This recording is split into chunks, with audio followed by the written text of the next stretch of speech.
दुनिया में कितनी सिविलाइजेशन रही हैं जो बिना आग के चली हैं, बिना पहिए के, बिना इलेक्ट्रिसिटी के पूरी रोम सिविलाइजेशन चली है ना। लेकिन एक भी ऐसी सिविलाइजेशन नहीं है जो बिना कहानियों की जी है। मैं खुद आईआईटी की प्रिपरेशन किया तो मैंने अपनी कहानी बोल दी ना कोटा फैक्ट्री के अंदर। मेरे को कॉलेज में स्कूल में पहला प्यार हुआ था, ये हुआ था, मैंने बना दिया इमेच्योर। आप अपनी कहानियाँ लेके आइए। तो शेर जब लिखना सीखेगा ना तो वो बताएगा कि शिकारी कितना डर रहा था। शिकारी बताएगा तो वो ऐसे बोलेगा ना शेर को मैंने ऐसे ऐसे ऐसे करके हराया।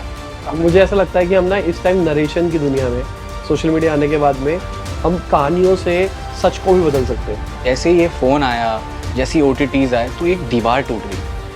अब कोई भी अपनी कहानी बता सकता है। प्रोड्यूसर ऐसे भाग भाग के ढूंढ रहे हैं, राइटर है देगा स्टोरी, ऐसा कितने पैसे चाहिए बोल। 1-1.5 करोड़ फॉर अ प्रोजेक्ट कहीं नहीं गया। चाहे आप 30 सेकंड का ऐड बनाओ या आप 2 घंटे की फिल्म बनाओ, सारे गामा पाधा नीसा जो है ना राइटिंग का, वो सब में उतना ही रहता है।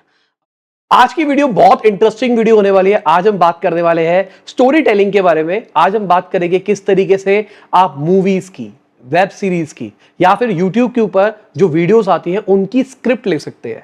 आज जो हमारे साथ में गेस्ट है वो बहुत एक्सपीरियंस है, उन्होंने मूवी की स्क्रिप्ट भी लिखी है, उन्होंने बहुत पॉपुलर वेब सीरीज की भी स्क्रिप्ट लिखी है। तो वेलकम। हेलो एवरीवन, मेरा नाम है अभिषेक यादव। मैं दिल्ली से हूँ। आप लोगों ने शायद मुझे ना देखा हो बट मेरा काम ज़रूर देखा होगा।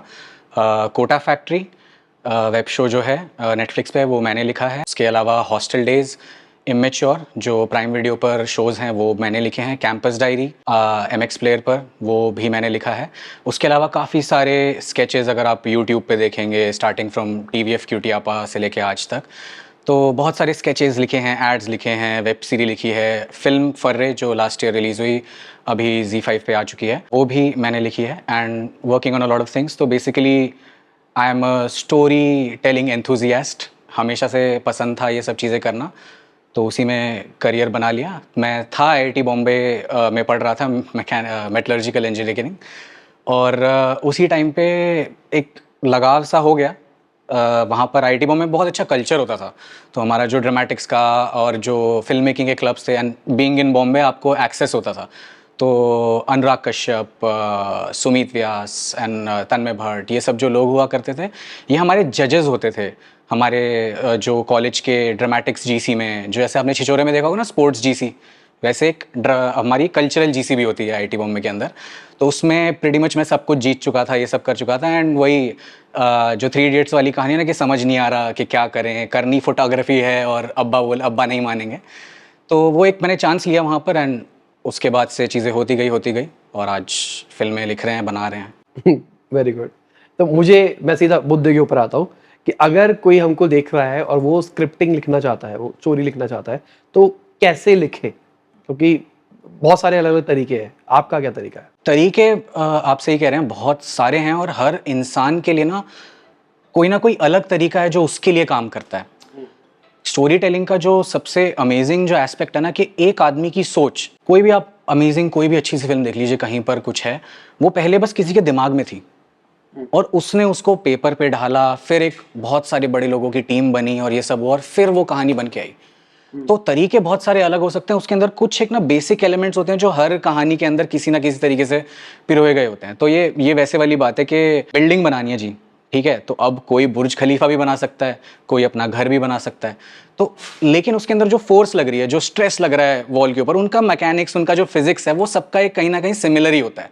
ये आपकी क्रिएटिविटी है कि भाई कोई उससे आईफिल टावर बनाएगा, कोई उससे लीनिंग टावर ऑफ पिज़्ज़ा बनाएगा, कोई बुर्ज खलीफा बनाएगा, कोई अपना प्यारा अंटीला बनाएगा। तो ये इंसान के दिमाग में होता है, उसको क्या क्रिएटिवली क्या देखना है, वो कैसे देखता है, और फिर वो उसको सच्चाई में लेके आता है। सो वो चीज़ होती है, but the basic mechanics of it कहीं ना कहीं सिमिलर रहते हैं, और अलग अलग तरीके से समझाया है बहुत सारे लोगों ने।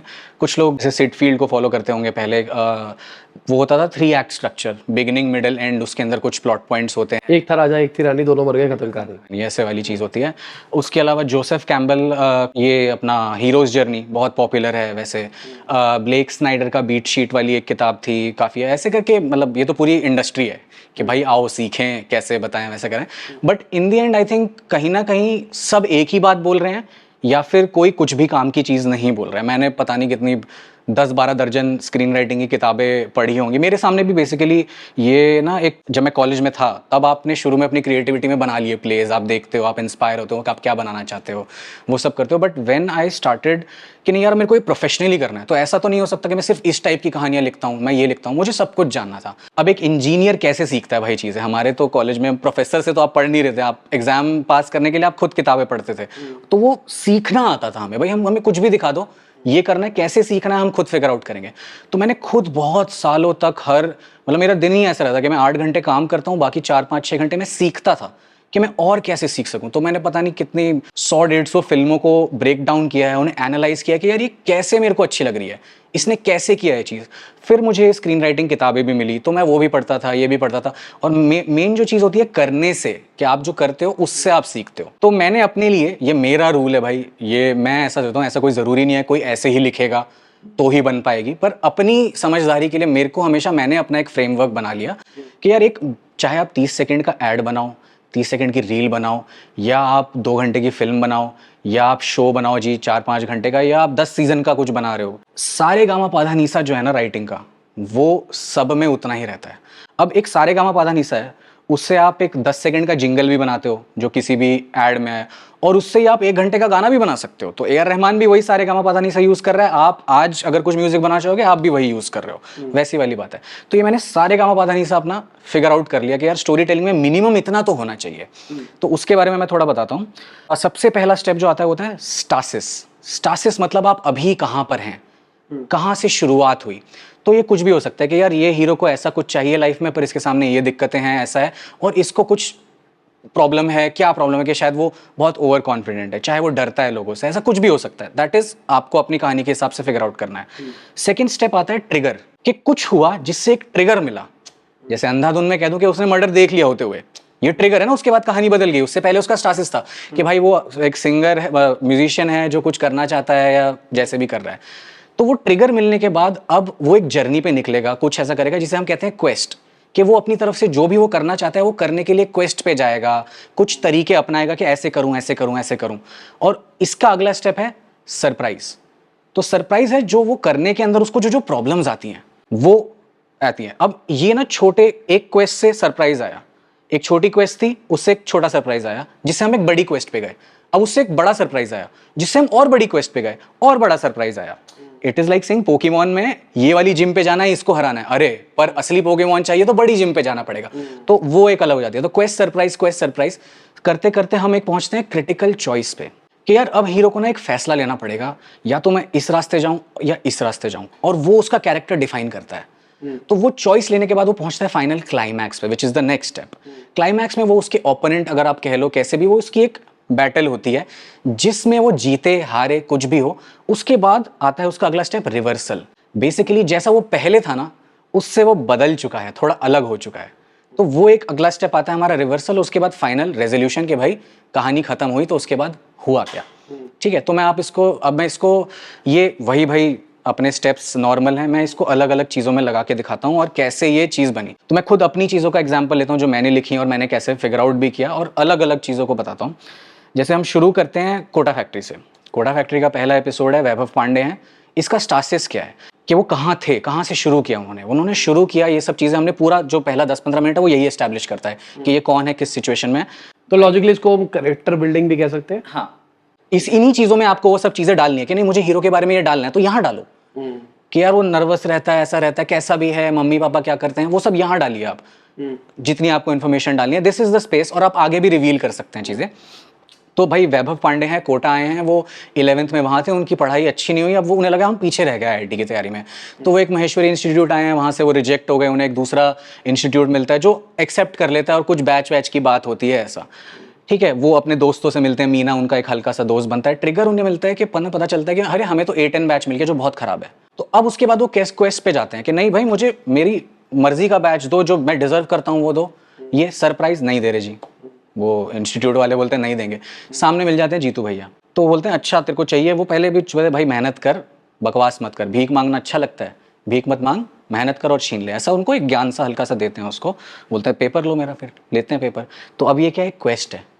सरप्राइज क्या आता है, भाई को कुछ नहीं आता पेपर में, मीना से पूछते हैं अपने दोस्त से, उसको भी नहीं आता है। तो वो एक जर्नी पे जाते हैं। फिर से एक छोटी क्वेस्ट होती है कि भाई कोटा में जाके सबसे पूछते हैं कि क्या जो दोस्त वगैरह हैं। उससे ना एक चीज़ भी पता चली हमें इस सीन से, क्वेस्ट से, कि कोटा में जो लोग हैं वो कैसे होते हैं, बच्चे कैसे होते हैं। आपने दिखा दिया ना, तो थोड़ा कोटा का माहौल आ गया उससे। फिर भी नहीं पता चला जी, उन्होंने हेल्प ही नहीं करी बच्चों ने। तो अब उनका दोस्त आता है उदय, वो बोलता है मेरे को पता है, मैं कर दूंगा, ये तो किताबों में। तो वो किताबें ढूंढने लगते हैं। तो एक क्वेस्ट सरप्राइज करके वो फाइनली कुछ सवाल करके पहुंचते हैं जीतू भैया के पास।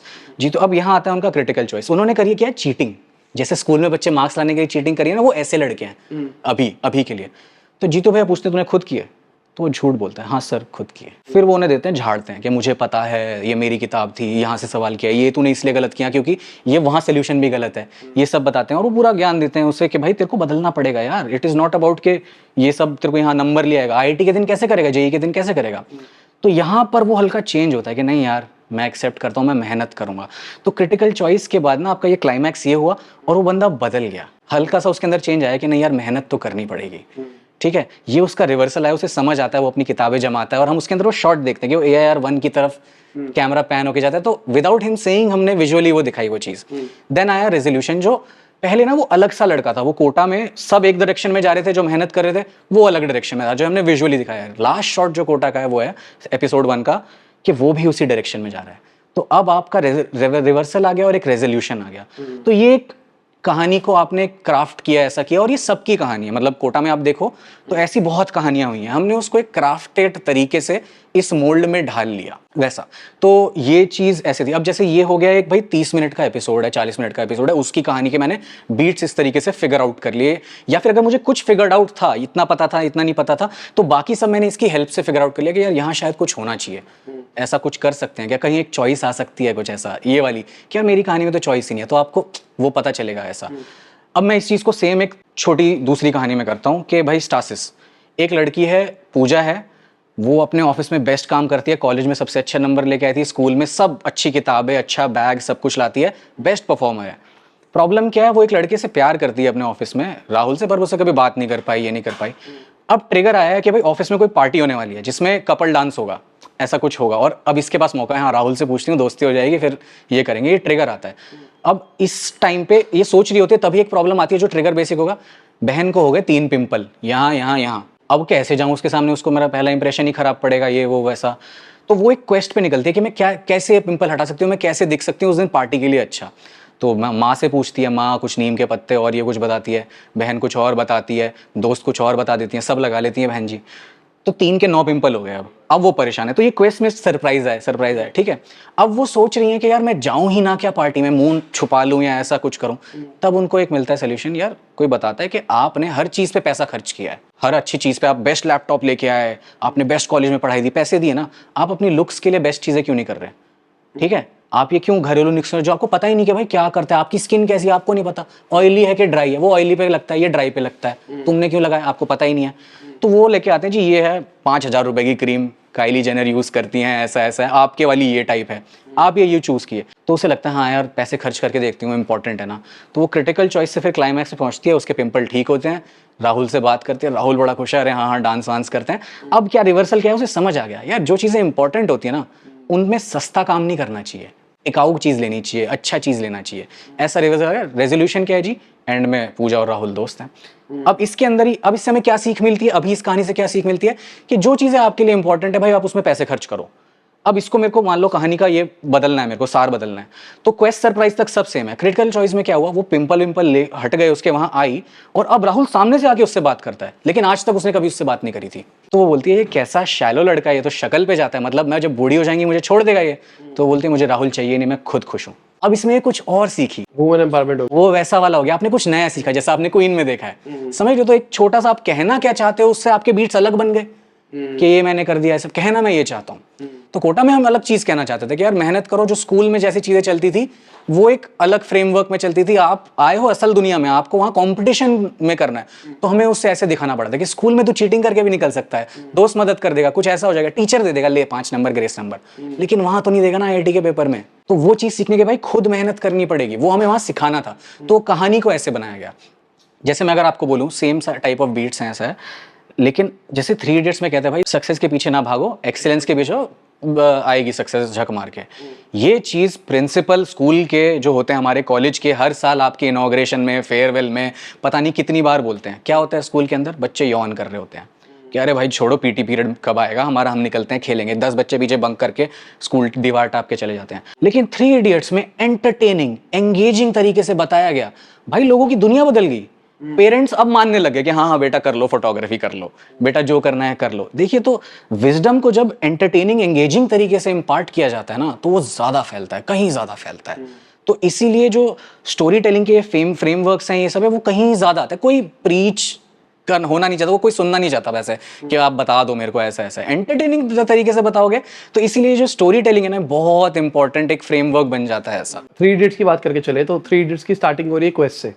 स्टार्टिंग में वो घूम रहे हैं और अचानक लगता है ये क्या हो गया, फिर बैक टू कहीं और आ रहा है, फिर कुछ और हो रहा है। तो मतलब जो आपने भी ये बताया ऑर्डर, ये आगे पीछे हो सकता है। बिल्कुल बिल्कुल, ऐसा कोई ज़रूरी नहीं है कि ऐसे ये जो भी ये चीज़ें ना, मैंने खुद ये सीखा जब मैंने, क्योंकि ना देखिए मैं खुद एक इंजीनियर, अब इंजीनियर क्या होते हैं जी, उनको कुछ जो भी है वो खुद ही पढ़ा है, हमने खुद ही सीखा है। तो जब मैं इस फील्ड में आया तो मेरे को भी सोचना पड़ा कि यार कैसे होता है ये चीज़। तब तक मैंने अपने प्लेज लिख दिए थे, जो मैं इन कॉलेज ऑल्सो मैंने IIT बॉम्बे के अंदर जितने भी कंपटीशन है मैं सारे जीत गया था। मतलब in my 3rd year I made like 2-3 lakh rupees out of winning every competition. तो ड्रामेटिक्स जीसी हो, फिल्म जीसी हो, डिबेट जीसी हो, मैं सब करता था, क्योंकि मुझे समझ आ गया था भाई मेटलर्जी नहीं करनी है। मैं मेटलर्जी में हम पत्थर घिस रहे थे, मेरे को 2nd ईयर में ले कि अरे मैं मेटल घिसने वाला हूँ। फिर उसको माइक्रोस्कोप में देखने वाला, अच्छा इसका फेस डायग्राम क्या है। मैं कहा नहीं होने वाला भाई, ये अपन फिगर आउट करेंगे जिंदगी में क्या करना है। तब वहां पर ये मिल गया। तो तब मैंने इन चीज़ों को थोड़ा समझा भी, एज जब ये प्रोफेशनली कर रहे हो यार, तब तो तुम्हें सीखना ही पड़ेगा। तो ये सब चीज़ें किताबों से पढ़ के, ये करके, तब मुझे ये भी रियलाइज़ हुआ कि यार कोई रूल्स नहीं है, आप अपना ज्ञान ले लो।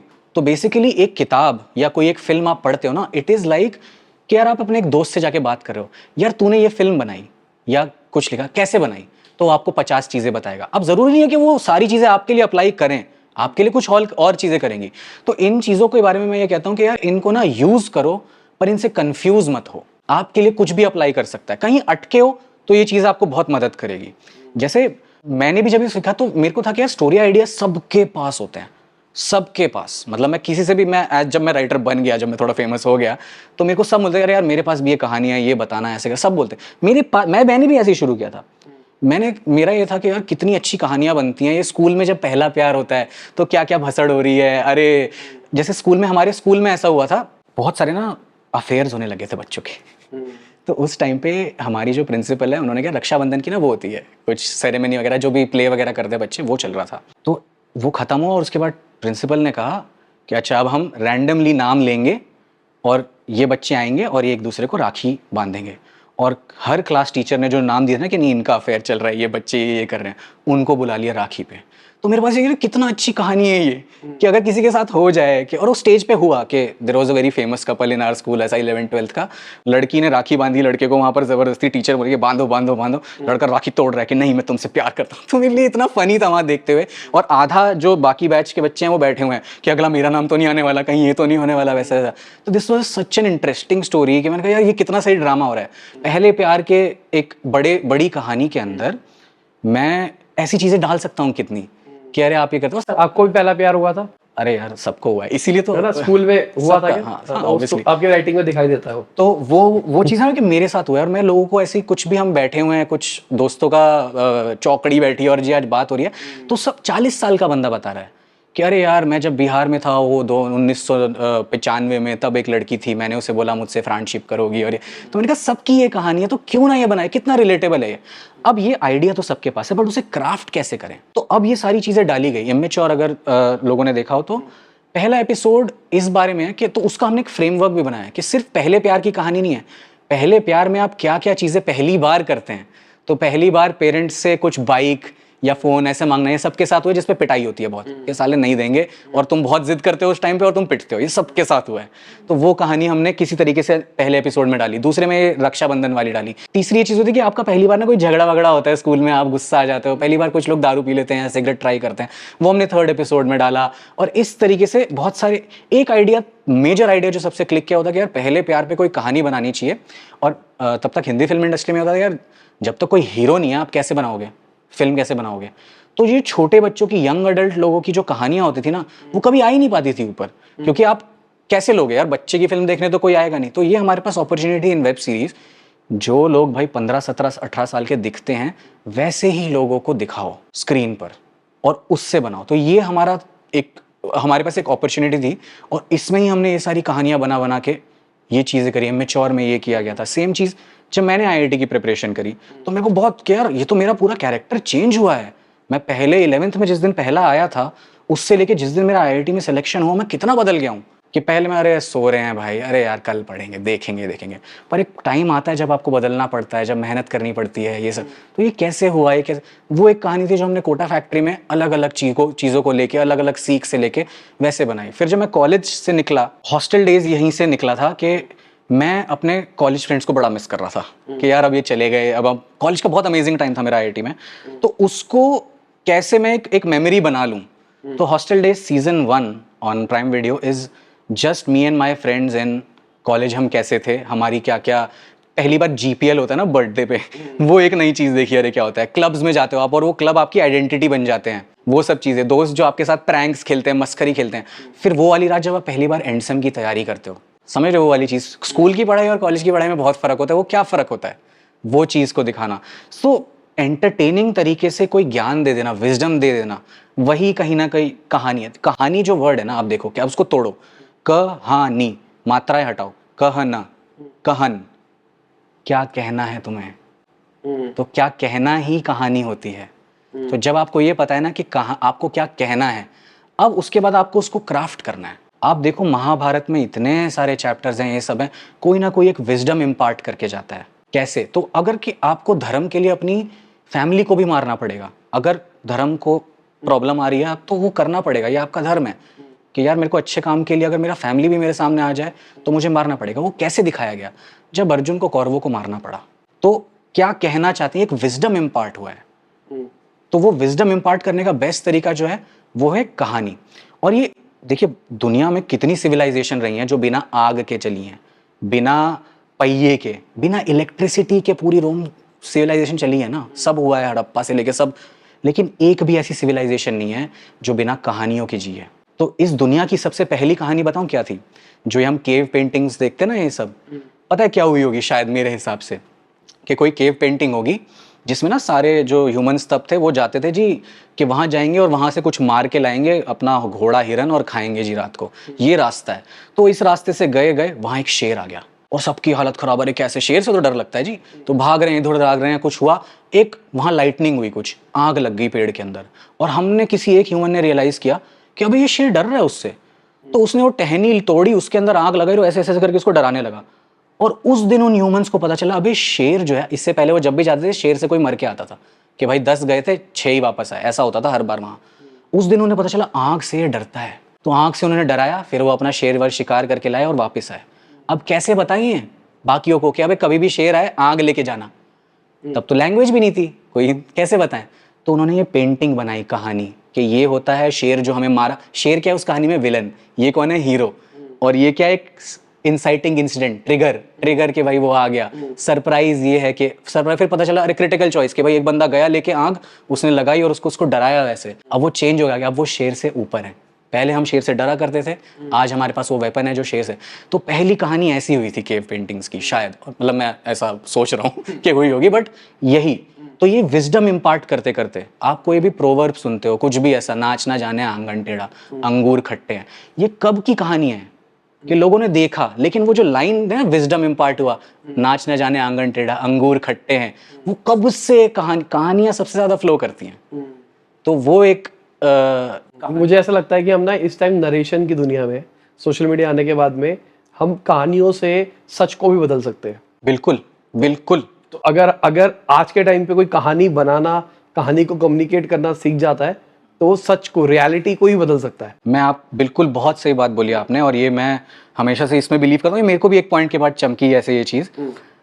2 कहानियाँ लेते हैं, लाखों में एक, कोटा फैक्ट्री।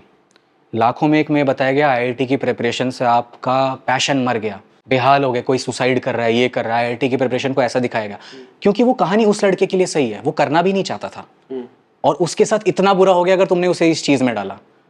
वहीं कोटा फैक्ट्री दूसरी चीज़ कि भाई कोई जो लाइफ में एमलेस है, जिसको पता ही नहीं क्या करना है, उसको तुमने एक एम दे दिया, लक्ष्य दे दिया, तो वो कितना अच्छा इंसान बन सकता है। वही आईआईटी की प्रिपरेशन को हमने इतना अच्छा दिखा दिया। तो एक कहने का नज़रिया पता चलना चाहिए। सेम चीज़ जैसे कोटा फैक्ट्री में हो रही है। कोटा फैक्ट्री में क्या कहा जा रहा है कि यार लाइफ में ग्रो करना है ना, तो मूव ऑन तो करना पड़ेगा।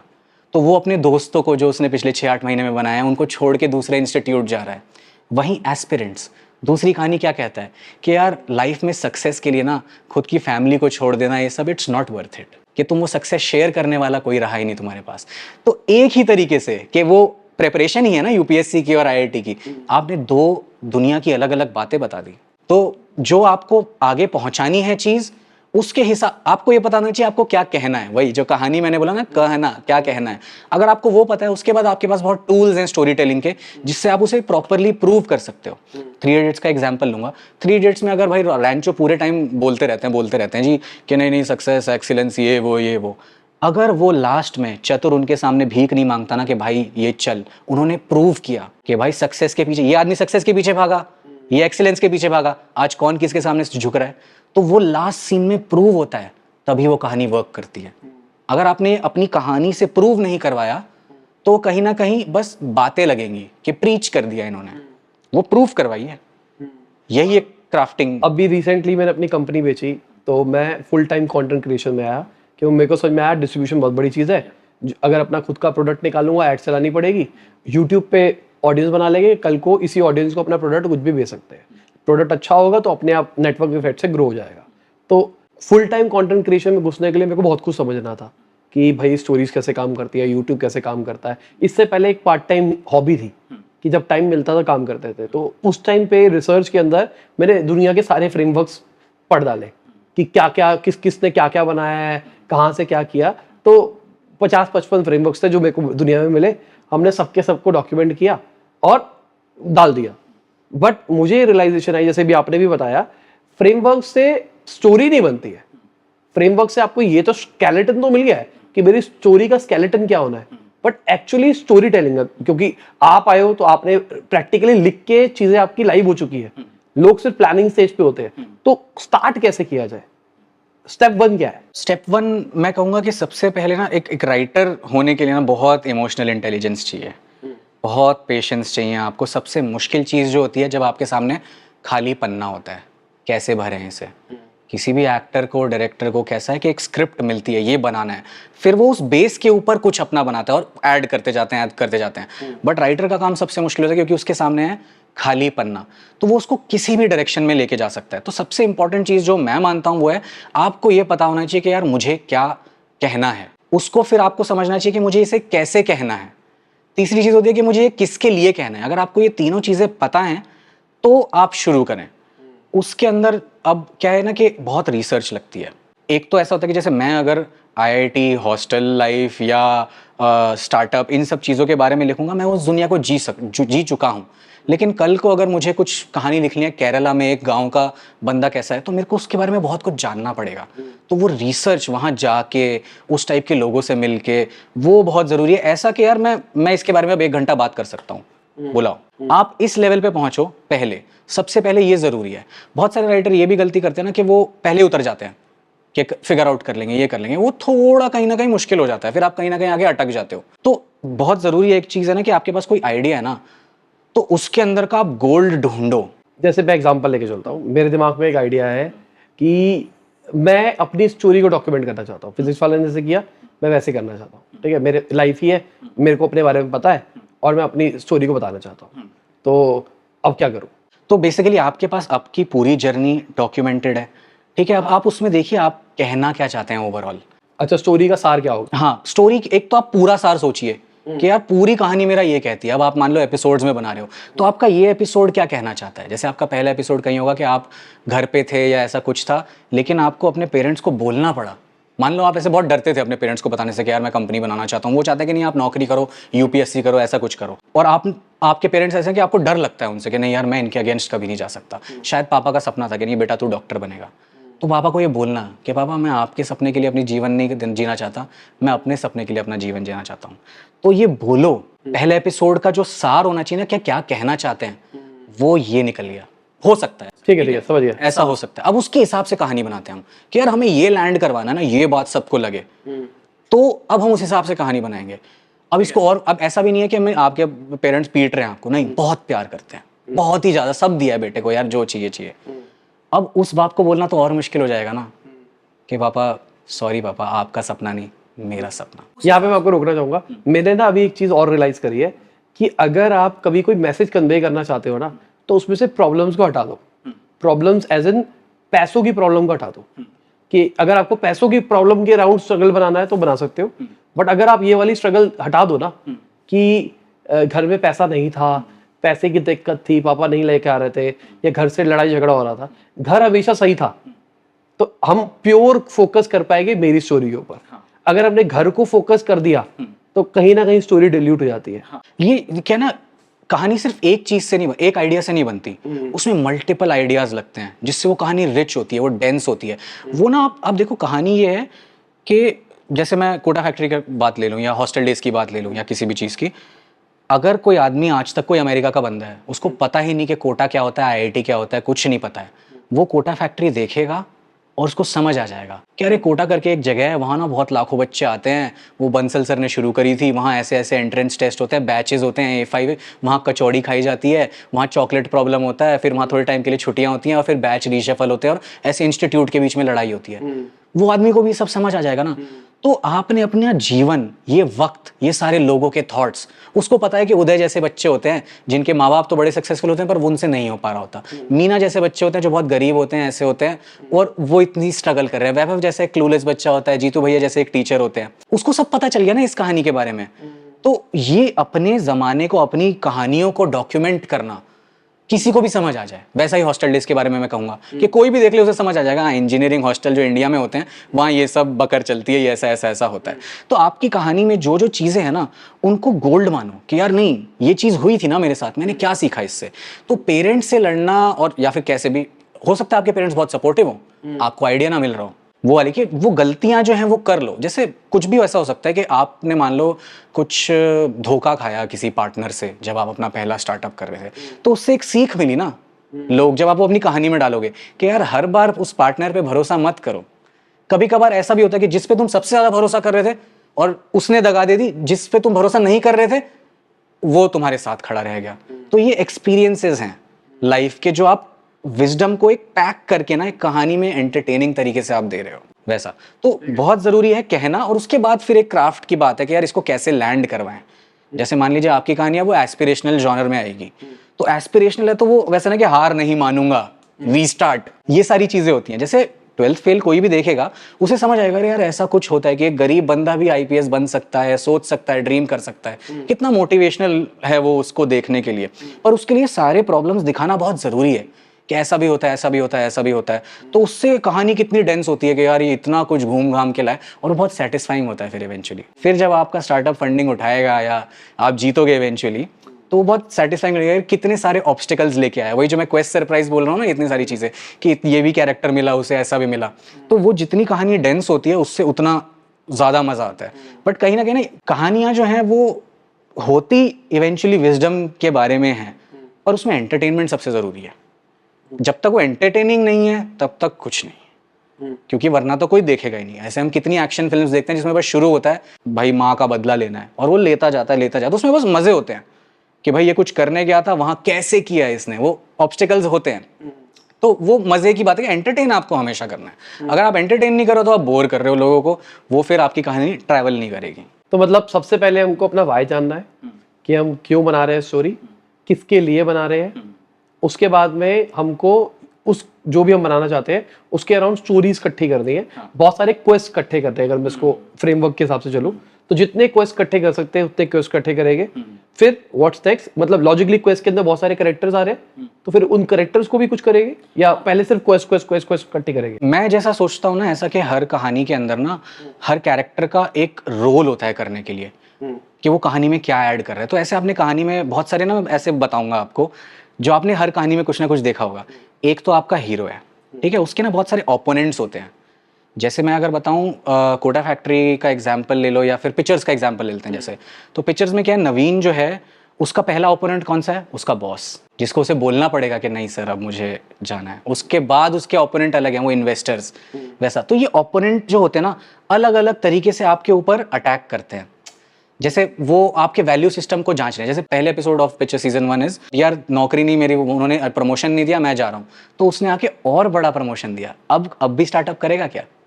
तो वो आप नहीं यार अभी भी करूंगा। तो ये कैरेक्टर के बारे में कुछ रिवील करता है। वैसा कोई आता है और बोलता है कि फंडिंग चाहिए ना तेरे को, फंडिंग दे दूंगा, 51% कंपनी मेरी। तो वो बोलता है नहीं यार, कंपनी मैं अपने हिसाब से चलाऊंगा। तो ये आपके कैरेक्टर के बारे में कुछ दर्शाता है कि ये सिर्फ पैसे के लिए पीछे नहीं आया था कि फंड ले लूंगा और पैसे कमा लूंगा।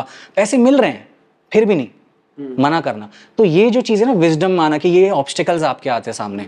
आपकी कंपनी में 2 लोग लड़ रहे हैं आपके सामने, आपके 2 दोस्त, आपको उनको शांत कराना पड़ेगा। कभी कभार आपको अपनी कंपनी में ऐसे लोग लेने पड़ेंगे जो आपको पसंद नहीं है, फिर आपको पता है यार आज इसकी बहुत ज़रूरत है, तो आज ये जो भी बदतमीजी मेरे साथ कर रहा है मेरे को सहनी पड़ेगी कंपनी के लिए। फिर एक दिन आएगा, आप इसी कहानी को आप दूसरे तरीके से बोल सकते हैं कि भाई मेरी कंपनी अब बन गई है, मेरा कल्चर बन गया है, अब मैं एक भी आदमी ऐसा बर्दाश्त नहीं करूंगा जो मेरे कल्चर के अगेंस्ट जाता है, हटो। लेकिन पहले अलग बात थी। तो जब आप ग्रोइंग स्टेज में, तो वही चीज़ है। अब जब आप ग्रो कर चुके हैं, आप एस्टैब्लिश्ड हैं और अब आपको अपने आप को सस्टेन करना है, वैसे करना है, तो भाई बदल गया विजडम वहाँ पर। तो हम ये कह सकते हैं कि जो हम क्वेस्ट बना रहे हैं, मतलब मैं अगर अपनी बात करके चलूँ तो मेरे पास तो हजारों स्टोरी है अपनी लाइफ की। तो मैं वो स्टोरी सिलेक्ट कर रहा हूँ आइडली जिसमें कोई ना कोई इंस्पिरेशनल चीज़ें या फिर करेक्टर के अराउंड कुछ चीज़ें आ रही है। जैसे मैं कैसा हूँ, मेरी लाइफ, मेरे इमोशंस कैसे हैं, वगैरह वगैरह, है ना। दुनिया के बारे में आप क्या कह रहे हो, कुछ भी आप विजडम दो।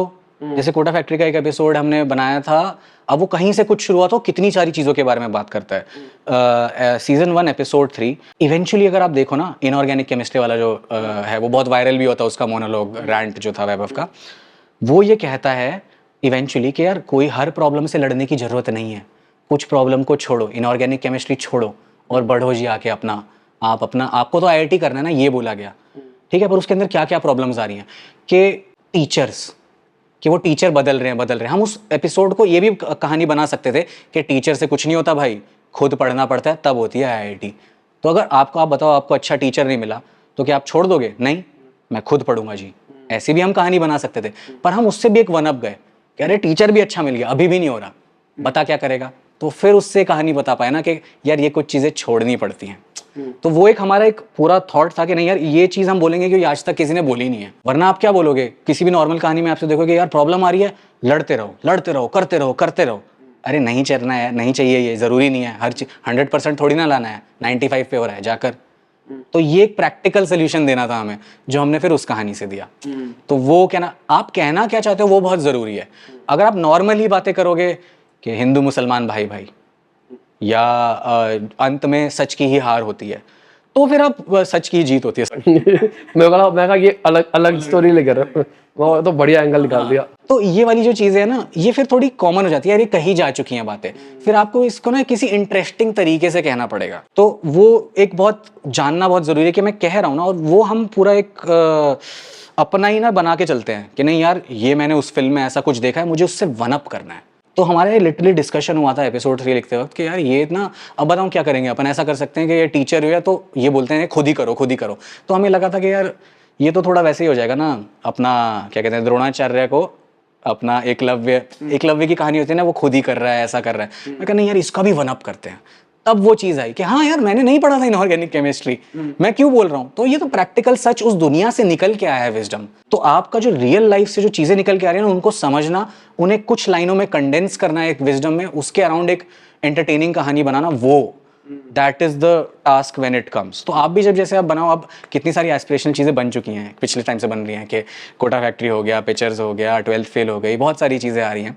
तो जब आप अपनी कहानी बना रहे हैं तो उसके अंदर आपको देखना यार ये बात किसी ने शायद कही नहीं है, ये मैं कहता हूँ, थोड़ा आपको देखना पड़ेगा कि ऐसा है। लेकिन कुछ चीज़ें होंगी यार, अभी आपके पेरेंट्स तो हैं ही, आपकी लाइफ में कोई लव इंटरेस्ट भी होगा, कुछ ऐसा होगा, ये उसके साथ क्या चला, वो कहानी से ट्रू भी रहना पड़ता है कि नहीं यार ये हमें दिखाना है, चाहे वो बोला जा चुका है, क्या हम उसे एक इंटरेस्टिंग तरीके से बोल सकते हैं? तो जैसे 12th फेल का एग्जांपल ले लें हम, तो उसके अंदर ये कहा गया ना कि लड़की भागती नहीं है छोड़ के जब तुम दिक्कत में हो। उल्टा कर दिया उन्होंने उसको कि नया दिखाते हैं ना, कुछ नया। तो वैसा उल्टा करके आप कुछ एक नई चीज़ भी बता सकते हो वैसा। बाकी फिर उसके बाद अगर आप देखो कि आपने बनाने को आप कितनी बड़ी कहानी बना सकते हो, और आपको ना एक प्रैक्टिकल तरीके से सोचना पड़ेगा कि यार ये कहानी है, ये कोई कितनी ही देर देख लेगा। क्या हम 3 फिल्में बना सकते हैं इस चीज़ के ऊपर कि एक आदमी का स्टार्टअप चल रहा है? नहीं, बोर हो जाएगा ना यार, एक में ही ख़त्म करना है यार। तो फिर आपको चीज़ें हटानी पड़ेंगी कि नहीं नहीं नहीं, ये नहीं करना, वो नहीं करना। देयर आर अदर स्टोरीज जो विच हैव लार्जर कैनवस, कि नहीं उसकी ये सीजन मतलब जो भी एपिसोड इसका पहला आया, फिर उसका सीक्वल आया, फिर उसकी तीसरी आई, और वो सेम कहानी चल रही है, लॉर्ड ऑफ द रिंग्स जैसे। तो उसमें इतना बड़ा है भाई, वर्ल्ड इतना है, इतने सारे कैरेक्टर्स हैं, और ये जर्नी इतनी लंबी होती है, उनका एक अलग मजा है। तो वैसा करना है। लेकिन अगर आप एक रियल बायोपिक ऐसा कुछ बना रहे हो तो आपको प्रैक्टिकली सोचना पड़ेगा। कोई 6 घंटे की फिल्म देखने नहीं आता कि नहीं मेरी कहानी तो जी ऐसी थी। छोटा करना भाई, सब देखेंगे ना, ज्यादा लोगों तक पहुंचेगी। तो जरूरी तो यही ना, आपको अपनी कहानी पहुंचानी है। अगर आपने बहुत अच्छी कहानी बना ली, ये कर लिया, लेकिन वो लोगों तक पहुंचे नहीं तो क्या फायदा। तो मैं फिर से इसको करता हूँ। सबसे पहले कोर मैसेज क्लियर होना चाहिए कि हम जो बनाना चाहते हैं उसका पूरा सार क्या निकलने वाला है। उसके बाद में हमारी ऑडियंस की हमको अंडरस्टैंडिंग अच्छी होनी चाहिए कि किसके लिए हम बना रहे हैं। उसके बाद में जो भी हम चीज़ बनाना चाह रहे हैं उसके अंदर हमको पूरी रिसर्च करनी है। अगर मैं खुद अपने अराउंड बना रहा हूँ तो अपने अराउंड स्टोरीज देखूंगा, या फिर अपने जैसे लोगों से बात करूंगा, उनकी स्टोरीज इकट्ठी करूंगा और उन सबको डॉक्यूमेंट करूंगा। या अगर मैं ऐसी जगह बना रहा हूँ जहाँ पे मैं नहीं जानता तो वहाँ मैं ट्रैवल करूंगा और वहाँ की स्टोरीज जानने की कोशिश करूंगा, या अगेन वैसे लोगों से मिलने की कोशिश करूंगा। उसके बाद वो सारी स्टोरीज को इकट्ठा करके उनमें से देखूंगा कौन सी ऐसी स्टोरीज है जो अच्छी चल सकती है और जिसके बारे में ज्यादा बात नहीं करी गई है। और अगेन मैंने जो आपकी बातों से अगेन सार निकाला, तो वो 2 वर्ड्स निकाले, एक आइदर इंस्पिरेशनल हो या फिर कैरेक्टर बिल्डिंग हो। ऐसी कुछ चीजें हो तो ज्यादा अच्छा है, या कुछ ह्यूमरस भी हो तो भी चलेगा, मतलब इमोशनल कुछ एंगल हो तो। ये बेसिकली ना हर जॉनर का अलग अलग चीज़ है। हाँ। कि आप अगर हॉरर बना रहे हो तो अलग है, थ्रिलर बना रहे हो तो अलग है। तो ना हर जॉनर की कुछ एक्सपेक्टेशंस होती हैं। जैसे अब अगर आप कॉमेडी ड्रामा कर रहे हो तो भाई उसमें कॉमेडी होनी चाहिए, उसमें ड्रामा होना चाहिए कि कहीं तो जाके रुला ना यार मेरे को, ड्रामा दिखा रहा है। वहीं अगर मैं थ्रिलर बना रहा हूँ तो भाई मुझे एंगेज करना, कि मुझे 10-15 मिनट दिखाए। अंधाधुन अगर हम देखते हैं, जब जो पहली बार मर्डर होता है उसके बाद यूर हुक्ड, कि नहीं मुझे जानना है, मुझे देखना है, वैसी वाली चीज़ें। तो हमें कहीं ना कहीं ये चीज़ पता थी कि यार हॉस्टल डेज हम बना रहे हैं। हॉस्टल डेज लोग अब इसको नॉस्टैल्जिक कॉमेडी ड्रामा हमारे दिमाग में था कि हाँ यार ये नॉस्टैल्जिया है इसके अंदर कहीं ना कहीं। तो हम वो सारी चीज़ें यूज़ कर रहे थे कि नहीं यार, कॉलेज में ना वो चीज़ होती थी कि जैसे हॉस्टल में आप रहते थे तो आप इस विंग में हो और आप दूसरे विंग में सामने वाले को कुछ चिल्ला के बोलते हो, अरे भाई आजा नीचे मिलते हैं, और दोनों वहाँ से आते हैं ऐसी। तो ये छोटी छोटी चीज़ें भी हमने देखी कि नहीं यार, नॉस्टैल्जिया देख रहे हैं हम, कॉमेडी ड्रामा देख रहे हैं तो दोस्ती की बातें होनी चाहिए। दोस्तों में जो लड़ाई होती थी फिर उसके बाद सब आके मिलते थे और एक चीज़ रहती थी, वो सब चीज़ें होनी चाहिए। सीनियर परेशान करते थे पर 1-2 साल बाद खुद के दोस्त बन जाते थे, वो सब चीज़ें। तो आपको उस तरीके से सोचना पड़ेगा कि यार एक एक्सपेक्टेशन है इस जॉनर से इतनी, वो तो मैं भाई सेटिस्फाई करूं लोगों की। उसके बाद हो सकता है मैं कुछ नया बना रहा हूं भाई, कि मैं नई चीज बनाता हूं। Kota factory black and white में बना दिया हमने मैं इमेच्योर पहले बना चुका था। हॉस्टल डेज भी एक्चुअली कोटा फैक्ट्री से पहले शूट हो चुका था। तो हम यहाँ वहाँ बैठे हुए थे कि यार इसको कैसे हम डिफरेंट करें, कैसे करें। तो ये आइडिया है कि नहीं यार इसको ब्लैक एंड व्हाइट करते हैं, ये विजुअली कुछ अलग हो जाएगा, ऐसा किसी ने कुछ देखा ही नहीं है। तो वो हमने वहां जानबूझ के वो चीज करी कि ये कितना ऐड करेगा उस चीज के अंदर, और ये उस कहानी पे जाता है। अगर मैं इमेच्योर ब्लैक एंड व्हाइट करता तो नहीं जाता, समझ रहे हो। तो वो एक क्रिएटिविटी है जो उसके बाद में लगती है कि यार इसको कैसे हम जस्टिफाई कर सकते हैं, कैसे हम इसको। तो मैं इसके लिए छोटा सा एक रूल बना के चलता हूँ, 3 E's। आपकी चीज होनी चाहिए एंगेजिंग, आपकी चीज होनी चाहिए एंटरटेनिंग, तीसरा E है एफिशिएंट। तो एंगेजिंग, एंटरटेनिंग, एफिशिएंट जब तक आपकी चीज है, कोई भी इनमें से एक भी चीज आपकी सेटिस्फाई हो रही है ना, या 2 चीज हो रही हैं, तीनों ही हो रही हैं, तो अमेजिंग है जी। वैसा है, वो आप जरूर लगा के देखें। जैसे आपने मतलब कुछ बहुत बड़ी चीज दिखा दी, अब उसके बाद आप उससे छोटी चीज नहीं दिखा सकते ना। मतलब आपने कोई बहुत बड़ा ऑब्स्टिकल दिखा दिया कि यहाँ दोस्त आ गए थे उसके और उन्होंने उस पर अटैक कर दिया, तो अब उसके बाद दोबारा ऐसा नहीं हो सकता कि किसी ने इसे धोखा दे दिया, क्योंकि वो वाली चीज तो हो गई ना। अब उससे आगे दिखाओ कि इससे बड़ा क्या हो सकता है, समझ रहे हो। तो वैसे वाली चीज़ है। जैसे अगर मैं कोटा फैक्ट्री का एग्जांपल लूँ, कैसे मैंने उसे डिज़ाइन किया कि पहला है कि यार तुम इस वर्ल्ड में आए हो तो तुमको इस वर्ल्ड में एक्लिमेटाइज होना है, क्या तुम्हें चैलेंज होगा। दूसरा वही एपिसोड जो है वो उसके बारे में, यहाँ ये प्रॉब्लम्स आ रही हैं तो मुझे अपने आप को बदलना पड़ेगा कि वो 21 दिन की मेहनत करनी पड़ेगी। अब मैं इस वर्ल्ड का आ गया हूँ, अब इस वर्ल्ड की एक ऐसी प्रॉब्लम जो इस वर्ल्ड के लोगों से भी नहीं हो रही, विच इज इनऑर्गेनिक केमिस्ट्री, तो उसके लिए मुझे कैसे मैं उससे टैकल करूंगा। फिर यहाँ एक और प्रॉब्लम कि मैं अब इस वर्ल्ड में एकदम घुस चुका हूँ, अब इस वर्ल्ड में इतना घुस चुका हूँ कि एक लड़की से मेरे को प्यार हो रहा है पर मेरे को पढ़ाई भी करनी है, तो उस पे एक नया लेसन। पूरी दुनिया में जो भी प्रिपरेशन कर रहा था आईआईटी या उसकी, उसको ये कहा जाता था कि भाई लड़की के पीछे गया, अब इसकी नहीं होगी प्रिपरेशन। हमने नया बोला कि नहीं, अच्छी लड़की हो ना, अच्छा पार्टनर हो, तो पार्टनर के साथ तुम ज्यादा ग्रो करते हो। तो हमें नई चीज मिल गई, तो हमने उससे ये कही कि कभी कभी यार थोड़ा ब्रेक भी लेना चाहिए, रिलैक्स भी करना चाहिए, ये भी है। वो हमने उस एपिसोड को वैसे बनाया कि एक नया ज्ञान मिले, हल्का कुछ हम नया कहें, और वो एक लव स्टोरी भी हो पा रही है। जैसे आखिरी जो एपिसोड है वो क्या कहता है कोटा फैक्ट्री का, कि यार उस जगह को भी छोड़ के जाना पड़ता है कभी कभी। आपका लक्ष्य था ना वो, तो आपने ये अपना वर्ल्ड बनाया, यहाँ दोस्ती करी, अब आपको उसको छोड़ के भी जाना पड़ेगा। और आपको उसके बारे में दुखी नहीं रहना चाहिए, आपको गर्व से जाना चाहिए कि मैं कुछ अच्छा कर रहा हूँ, ये लोग बाद में खुश होंगे। समझ रहे ये कि उस टाइम के बच्चों में ना बहुत दिक्कत होती है कि वो यार मेरे दोस्त थे, चला गया, सब बदल गया, तो उनको एक ना थोड़ा सहारा देने का कि नहीं यार होता है, ऐसे ही जिंदगी चलती है। आप एक कंपनी से, वही बात है कि एक कंपनी छोड़ के जानी पड़ेगी, ग्रोथ चाहिए तो दूसरी कंपनी में जाना पड़ेगा जब अच्छी अपॉर्चुनिटी आए। अपनी नौकरी छोड़ के अपना स्टार्टअप शुरू करना पड़ेगा। अब आप उसमें इमोशनल नहीं हो सकते ना कि मेरा बॉस कितना अच्छा था, इसी के साथ सारी जिंदगी काम कर रहा हूँ, तो फिर यार तू ये नहीं कर पाएगा, फिर तेरे को ये छोड़ना पड़ेगा। तो it is a choice that you have to take. ये चॉइस अब एक 15 साल का बच्चा बैठ के देख रहा है, कोई गांव में बैठ के अपने फ़ोन पे देख रहा है, उसको पता नहीं है, उसने जीवन जिया नहीं है, पर उसके सामने जब ये प्रॉब्लम आएगी तो वो विजडम उसके पास होना चाहिए ना, वही आता है कहानियों से। तो यहाँ पे आपने 3-4 चीजें और डाल दी। अब मेरे पास स्टोरीज का बहुत बड़ा बैंक बना हुआ है, उसके अंदर मैं ये 3E फ्रेमवर्क लगा रहा हूँ और देख रहा हूँ कौन सी स्टोरीज इनमें से हर चीज पे अलाइन कर रही है, एक ही चीज पे एटलीस्ट अलाइन कर रही है, उन सबको मैं इकट्ठा कर रहा हूँ। उसके बाद जो ओरिजिनल हमारा फ्रेमवर्क था सारेगामापाधानिसा वाला, उसके ऊपर ये पूरा प्लान करके देख रहा हूँ। और जरूरी नहीं है कि एक ही ऑर्डर में चलेगा, आगे पीछे भी चल सकता है।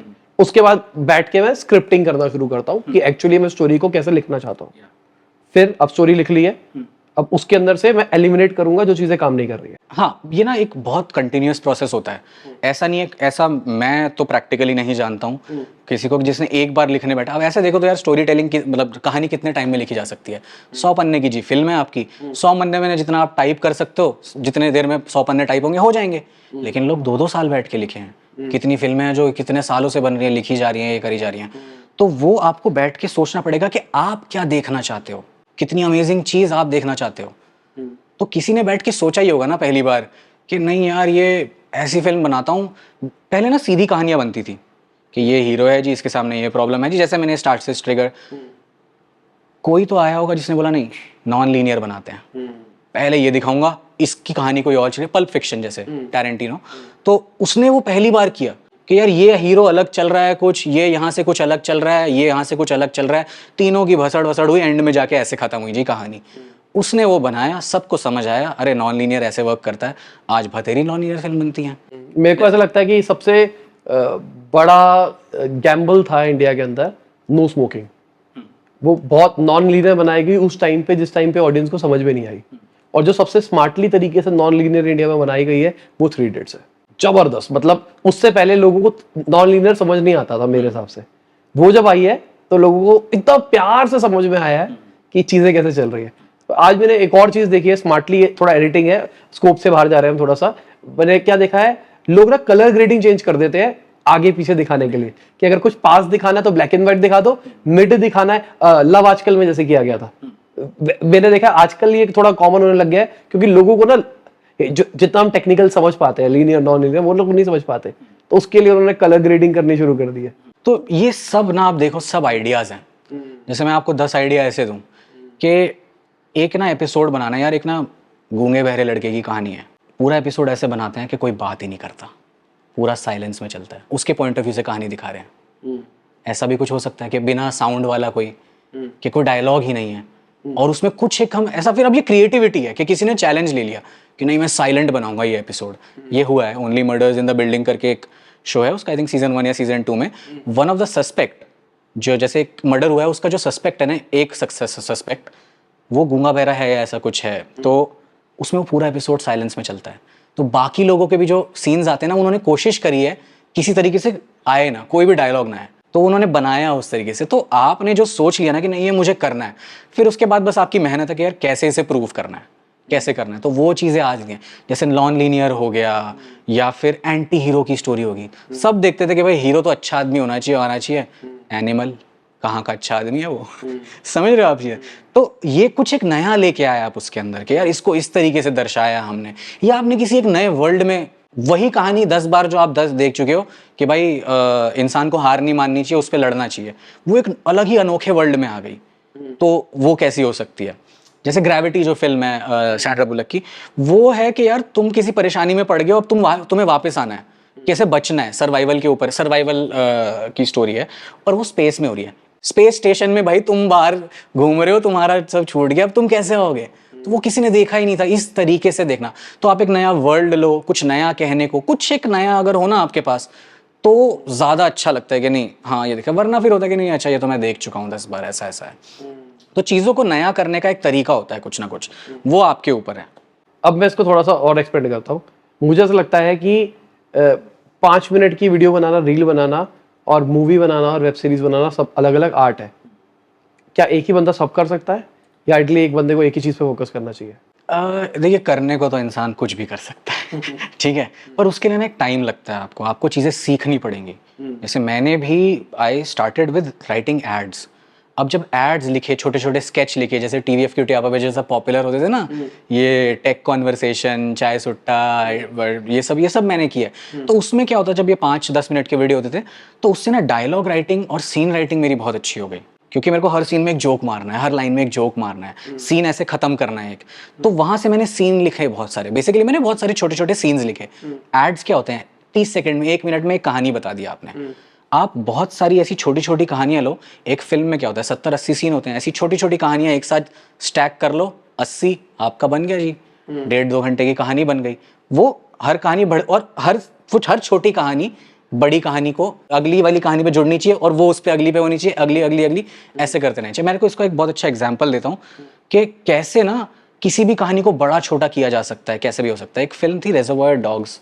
वो पूरी कहानी ऐसी है कि 4-5 लोग हैं, उन्हें ना चोरी करनी है, और उनमें से कोई एक जो है ना थोड़ा मोल है कि भाई वो पुलिस का बंदा है क्या है, वो पता ही नहीं चलता। पूरी फिल्म इस पे है कि वो चोरी करने जाते हैं, फिर एक बंदा मरता है, दूसरा मरता है, तीसरा मरता है, चौथा, फिर आखिरी में जो बचता है वो बंदा होता है। ये पूरी कहानी उस पे, आई थिंक टैरेंटिनो की फिल्म है, और ये मैं नाम भूल रहा हूँ, मेरे को याद नहीं कौन सी फिल्म है।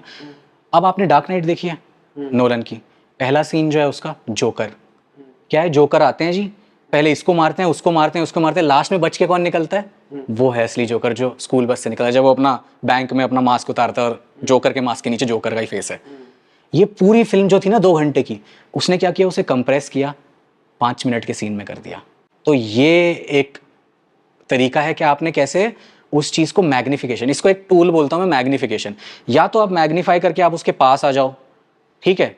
जैसे अगर मैं एक एग्जांपल लूं, ये हम बहुत करते हैं, ये कुछ चीजें मैग्निफिकेशन, सब्स्टिट्यूशन, रिवर्सल, ये टूल्स हैं कि यार उसको उल्टा कर दे, उससे कुछ नया निकल आता है। समझाओ थोड़ा। तो जैसे मैग्निफिकेशन, जैसे मैंने आपको टूल दिया ना कि उसने पूरी फिल्म उठाई और उसको उल्टा मैग्नीफाई कर लिया, मतलब मैंने जूम आउट कर लिया। या तो आप जूम इन कर लीजिए, आप जूम आउट कर लीजिए। तो जूम आउट किया तो उसने क्या किया, अरे ये फिल्म 1.5 घंटे की नहीं, ये तो 5 मिनट का सीन है, और उसने उसे 5 मिनट का सीन बना दिया, ठीक है। वैसे मान लीजिए अगर डार्क नाइट पहले बनी होती और कोई और देखता कि अरे ये कितनी अच्छी कहानी है एक, इसमें मैं इसको पूरा बड़ा खींच के बना दूं, तो आपने मैग्नीफाई इन कर लिया, और एक उसके अंदर से आप नई नई चीजें निकाल के ला पाए, वैसा। और जैसे सब्स्टिट्यूशन है कि आप किसी भी चीज को, आपको कोई चीज बहुत पसंद आई है, कुछ ऐसा है, क्या हम इसके अंदर कुछ ऐसा चेंज कर सकते हैं जिससे ये कुछ एकदम डिफरेंट ही बन जाए? जैसे एग्जांपल सब्स्टिट्यूशन ऐसे कह सकता हूँ, जैसे मान लो मैं अभी रैंडम बताता हूँ ऐसा कुछ, कि मुझे कोटा फैक्ट्री को एक बहुत ही डार्क सी स्टोरी बताना है, बहुत डार्क। अब उसमें क्या है यार, आईआईटी की वो एस्पिरेशनल कहानी है। तो मैं मान लो ऐसे कुछ ही कॉलेज में जाता हूँ जहाँ 5 ही सीट है, तो हमारे वैभव पांडे जो हैं उनका आया है वेट लिस्ट में लास्ट नंबर है, पर उन्हें एडमिशन चाहिए ही आईआईटी के जो भी कॉलेज है उसके अंदर। तो जो 4 वेट लिस्ट वाले लोग हैं ना, उनको मारना शुरू करता है, काउंसलिंग से पहले उन्हें मारना है, तभी मैं इस कॉलेज पहुंचूंगा। मैंने क्या किया, मैंने जॉनर सब्स्टिट्यूट कर दिया। मैंने क्या किया, मैंने एस्पिरेशनल ड्रामा को कुछ थ्रिलर साइको बना दिया जी, ऐसा कर दिया, ठीक है। तो ये एक सब्स्टिट्यूशन का टूल होता है, ठीक है। वैसे ही होता है एक रिवर्सल, इसमें भी आप एक जॉनर को चेंज कर सकते हो। जैसे हमने एक सीन ऐसे लिखा था जो मेरे को बड़ा अच्छा एग्जांपल लगता है, ये है हॉस्टल डेज के अंदर। तो हमें एक ऐसा सीन लिखना था जिसमें हमें एस्टैब्लिश करना था कि हमारा जो हीरो है अंकित पांडे, उसे कोई यहाँ नहीं जानता, तो हमारा सबसे पहला थॉट आया, ये एड्स होते हैं ऐसे कि ना कॉलेज में ऐसा कैंपस में कोई गाना बज रहा है और एक बंदा बोलता है अरे मेरा ये वाला गाना बजाना, और कोई उसे जानता नहीं है और बोलता है अरे ये कौन है, हटाओ, हम इसकी बात नहीं सुन रहे। ऐसा अब ये ना बहुत ऑन द नोज एकदम सीधा सीधा सीधा ऐसे बोल दिया लगता है। तो ये इसको ना कुछ यही चीज़ करनी चाहते हैं हम, लेकिन हम ये नहीं करेंगे क्योंकि ये पहले हो चुकी है, हम इससे कुछ नया करेंगे। तो हमने क्या किया, हमने बोला कि वो जब बोलता है ना गाना ये गाओ, तो वहाँ वाला बंदा बोलता है अरे ये तो हमारे हॉस्टल के नहीं है, दूसरे हॉस्टल के हैं, इनका गाना बजवाएंगे, आप तो हमारे अतिथि हैं। तो बोलता है अरे मैं तो तुम्हारे हॉस्टल का हूँ। तो बात तो वही निकल आई कि यार ये हॉस्टल का नहीं है, लेकिन हमने उसका रिजल्ट उल्टा कर दिया इस तरीके से। तो आप कोई भी चीज़ को उल्टा कर सकते हो, उसको सब्स्टिट्यूट कर सकते हो। सब्स्टिट्यूट का मतलब ये भी हो सकता है हम कोटा फैक्ट्री है बाप के एंगल से डाल रहे हैं। बिल्कुल, कि बाप स्ट्रगल कर रहा है, अब बच्चे को फीस देने के लिए लेंस सब्स्टिट्यूट कर दिया कि यार वो 4 लाख रुपए लगते हैं, वो क्या क्या स्ट्रगल कर रहा है, वो आपने सब्स्टिट्यूशन का ऐसे आपने उसका। तो ये बेसिक टूल्स हैं, जब आपको लगने लगे ना कि यार ये तो कुछ वैसा ही क्लीशे सा हो रहा है, ये तो देखा हुआ है, मैं इसको नया कैसा करूं, तो आपको कॉन्स्टेंटली अपने आप से पूछना पड़ेगा if you want to excel in writing, यार मुझे नया देना है। देखिए वो वाला प्रोडक्ट है कि ना ये हर बार नया बनाना पड़ता है, समझ रहे हैं आप। तो वही चीज़ नहीं चलेगी, बोर हो जाएंगे लोग, देखेंगे नहीं। तो आपको अपना काम को ज़्यादा तक पहुंचाना है तो आपको नई नई चीज़ें करते रहने पड़ेगी। तो इसके लिए ये कुछ टूल्स हैं, आपको हमेशा खुद से, कभी आप अपने आप को कुछ झूठ नहीं बोल सकते इसमें कि नहीं ये सही लग रहा है। तो इसलिए मैं कह रहा था कि इमोशनल इंटेलिजेंस जो है ना, ये बोलना कि भाई मैं 10 दिन मैंने ये चीज़ बैठ के लिखी और ये कचरा है, ये 10 बार देखा जा चुका है, खुद से बोल पाना ये कि ख़राब है। अभी हम बोलते हैं ना कि अरे ये फिल्म तो अच्छी नहीं है, वो फिल्म अच्छी नहीं है, ये अच्छी नहीं है, खुद के काम को वो बोल पाना, फिर उसे कैंसिल करना और फिर नया लिखना। राइटिंग कुछ नहीं है, रीराइटिंग सब कुछ है। एक कहानी को बार बार लिखते रहना कि मैं इसको कैसे नया करूं, ये कैसे कर सकता हूं। मैं एक बहुत छोटा एग्जांपल देता हूं आपको कि 3 इडियट्स में कोई भी ये सोच सकता था ना कि यार ये चतुर और ये दोस्त लोग किसी बंदे को ढूंढ रहे हैं। चतुर तो किसी को ढूंढ रहा है ना, और ये लोग किसको ढूंढ रहे हैं, अपने दोस्त को। यार कहीं ये सेम ही तो नहीं है, कोई भी सोच सकता था ना।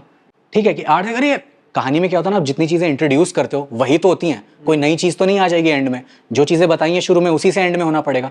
तो किसी को भी ये लग सकता था कि यार ये दोनों ना लास्ट में जाके सेम निकलेंगे और ये सरप्राइज निकलेगा। तो इसको छुपाने का क्या तरीका है भाई, अपने दोस्त का नाम रखा है हमने रैंचो। ये वाला नाम जो है ना जिसको ये ढूंढने जा रहे हैं चतुर, इतना अजीब सा रखते हैं कि किसी के दिमाग में ही ना आए। फुनसुक वांगडू, क्यों है उसका नाम इतना अजीब फुनसुक वांगडू? कुछ नॉर्मल भी हो सकता था कि भाई ये है रैंचो, मैं ढूंढ रहा हूँ समीर को, तो आप सोचते यार ये तो। लेकिन फुनसुक वांगडू बोलने से क्या लगता है, अरे कुछ अलग ही बात हो रही है, चतुर को कुछ ऐसी करता रहता है ये वो, हम तो रैंचो को ढूंढ रहे हैं। फिर बाद में पता चलता है कि ओहो फुनसुक वांगडू ही वो है और वैसा है। हर चीज को सेटअप किया गया है। स्टोरी से आप मेरे को सीन याद आया, तमाशा मेरी one of the favourite movie है। तो उसके अंदर वो बोलते हैं ना, जो बार बार कहानी सुनने के लिए जाता है, तो कहानी सुना रहा होता है एक, पर वो बीच बीच में कहानी स्विच कर देता है, ट्रॉय की कहानी जोड़ देता है रामायण के साथ में। कहता है आप बदल गए, वो ये नहीं था ये था। कहता है कहानी किसकी है, तेरी कहानी है, जैसा तू चाहेगा वैसा रखेगा। तो कोटा फैक्ट्री जैसे मैंने लिखा, मैंने ये किया, मेरा वर्ल्ड व्यू उससे आता है। ठीक है, कोटा फैक्ट्री कोई किसी भी तरीके से बना सकता है।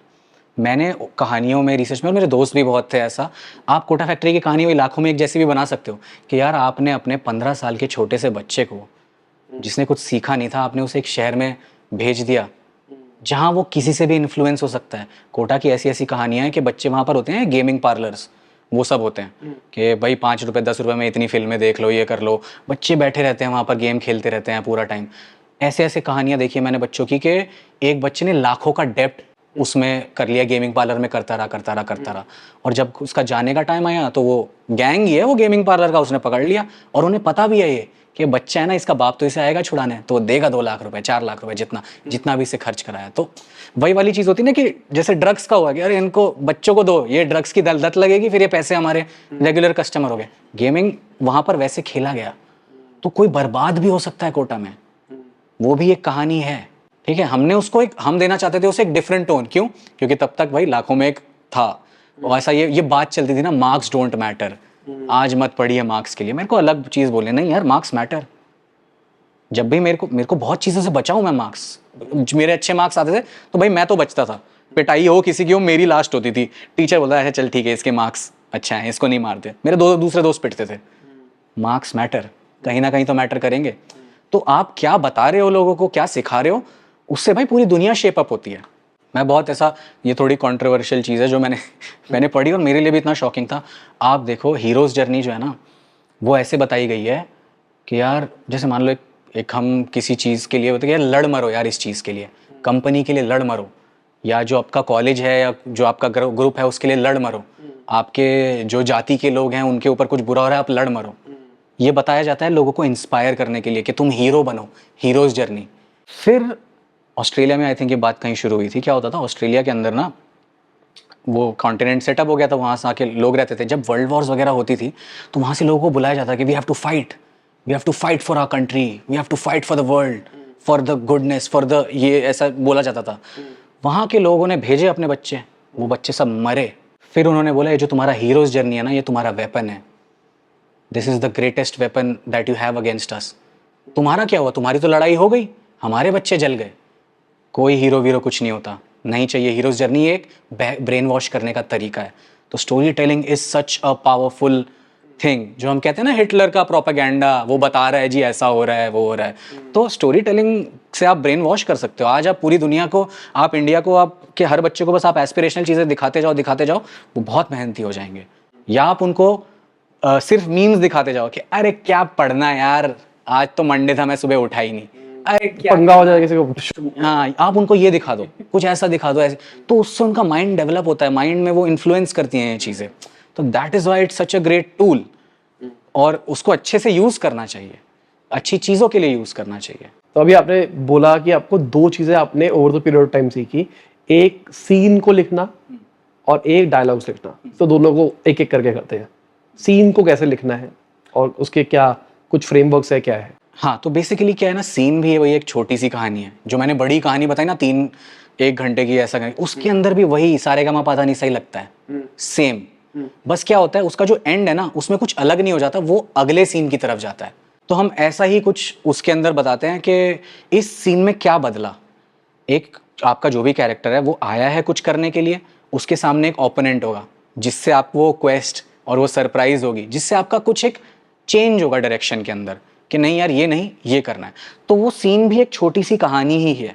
वो आपको एक लाइन में एक नई कहानी पता चल जाएगी कि भाई हम आए थे यहाँ पर अपना आईआईटी का पेपर का ये कुछ सॉल्व कराने, इस बंदे ने बोला अरे ये तो आने ही नहीं वाला, तुम इसकी जगह वो करो। तो हम आए अभी उसी डायरेक्शन में जा रहे हैं कि आईआईटी का पेपर करना है, पर अब ये वाला पेपर नहीं कर रहे, कुछ और सवाल कर रहे हैं, उस डायरेक्शन में चले गए। तो ये एक डायरेक्शन का चेंज होना, उससे क्या मिला हमें, कुछ सीखा हमने उसके बारे में, ये होता है सीन का। थोड़ा डायलॉग्स वैसी चीज़ है जैसा बहुत नेचुरली आता है। मतलब जैसे आप बात करते हो ना, आपको शायद कहीं ना कहीं वैसे लिखना चाहिए, बट बहुत कंसाइज तरीके में। जैसे मैं एक छोटी सी चीज़ बताता हूँ जो हमने बहुत यूज़ करी है हमने, इसे जापानीज़ हाइकू कहते हैं। हाइकूज कैसे होंगे कि ये कैंपस डायरी में डायलॉग डाला था मैंने कि यार तू ना भाई बोलता है मानता नहीं है, ऐसे वाली चीज़ अगर कुछ हो गई। और क्या होता है कि जैसे आईआईटी की तैयारी कर रहे हैं, अब उसके लिए भी ना लोगों को 2-4 लाख रुपए लाने पड़ते हैं। एक इंस्टीट्यूट वाला आया, उसने बोला 10,000 का कोर्स, अब लाइन बना दी, अब एग्ज़ाम की तैयारी की भी तैयारी नहीं करनी पड़ेगी।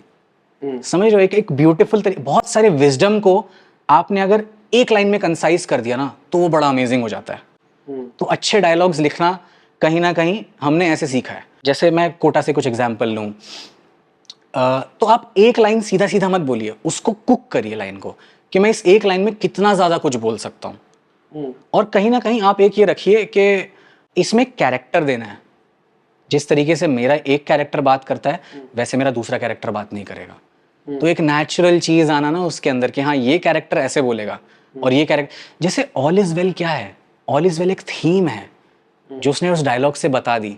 समझ रहे हैं कि जीवन में कोई, अब आप देखो, अब वो अपनी कुछ अलग प्रॉब्लम सॉल्व कर रहे थे, लेकिन आपकी जिंदगी में कभी भी कोई प्रॉब्लम है और अब 3 इडियट्स आपने देखी, आप इन्फ्लुएंस्ड हो उससे, तो आप बोलोगे ना all is well, all is well, all is well, क्योंकि आपने उसको इतनी सारी दुनिया का ज्ञान आपने उसको एक कहानी का इस वर्ड में दे दिया। आपको वो कहानी याद नहीं होगी जो वो बताता है कि हमारे यहाँ पर एक चौकीदार था जो रात को आते था तो बोलता रहता all is well, all is well, वैसा वो पूरी कहानी उसने बताई, उसको कहानी को एक लाइन में कंडेंस कर दिया। अब वो ज़्यादा प्रोपगेट करेगी। तो ये एक एडवर्टाइजिंग का बहुत बड़ा टूल है जो आप अपनी कॉपी राइटिंग करते हो ना, पहले इस्तेमाल करें फिर विश्वास करें। इसकी अगर मुझे कहानी बतानी हो तो मैं बहुत लंबे में विस्तार में बता सकता हूँ, वैसे वाली चीज़। तो जब आप बहुत सारे ज्ञान को मिनिमम शब्दों में आप ला पाएँ, वो बेस्ट तरीका है डायलॉग लिखने का, अच्छे इम्पैक्टफुल डायलॉग्स लिखने का, वो एक चीज़ है। बाकी अगर आप जब अपने कैरेक्टर्स के लिए लिख रहे हो, कुछ ऐसा लिख रहे हो, तो आप एक ऑथेंटिसिटी ज़रूर मेंटेन करें। दूसरा वही एंटरटेनिंग हो सकता है, तो इसके अंदर भी ये चीज़ आती है। आप एक चीज़ बोलने के लिए बहुत लंबा लिख रहे हैं, देखिए स्क्रिप्ट में ना हर एक शब्द बहुत इंपॉर्टेंट होता है, बहुत ज़्यादा इंपॉर्टेंट। आप 100 पन्ने के अंदर आप छोटी सी कहानी बता सकते हो कि फिर आपने वेस्ट किया ना कि यार मैंने तेरे 100 मिनट लिए पर 100 मिनट में मैं इतना ही बता पाया। तो आपको कोशिश ये करनी है पहले अपनी कहानी को इस तरीके से डिजाइन करें। जैसे बहुत सारी पिक्चरें बोरिंग होती है, बहुत सारी बहुत फास्ट पेस होती है, हाँ, वही सेम ड्यूरेशन के अंदर कई लोगों ने बहुत कुछ करवा दिया होता है, कई लोगों ने कुछ नहीं कराया होता है। तो वो एक पहले ही आपको सोचना है कि यार मैं क्यों इतना टाइम दे रहा हूँ इस चीज़ को। तो इवन इन लाइंस आप ऐसा सोच सकते हो कि नहीं यार मुझको ये चीज़ ऐसे ही बतानी है, ये चीज़ ऐसे नहीं बतानी है। तो जैसे हम अभी एक शो लिख रहे थे, उसके अंदर एक लाइन थी कि हमें ये बताना था कि यार कुछ लोग सक्सेसफुल होते हैं और कुछ लोग नहीं बन पाते हैं ऐसा। तो उसको एक पोएटिक तरीके से भी तो बोला जा सकता है ना। तो लाइन ये है कि कुछ लोग चूके होते हैं और कुछ लोग कर चुके होते हैं। It's just a nice way of saying the same thing, वैसे वाला।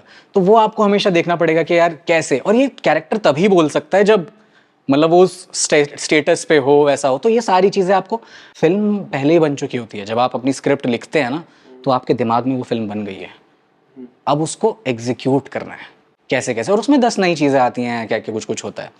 तो वो आपको करना है कि यार मेरे को इतना सा पैराग्राफ मिला है लिखने के लिए, मैं इसमें कितनी लाइनें डाल सकता हूँ जो कंडेंस करके ज़्यादा बोल पाए।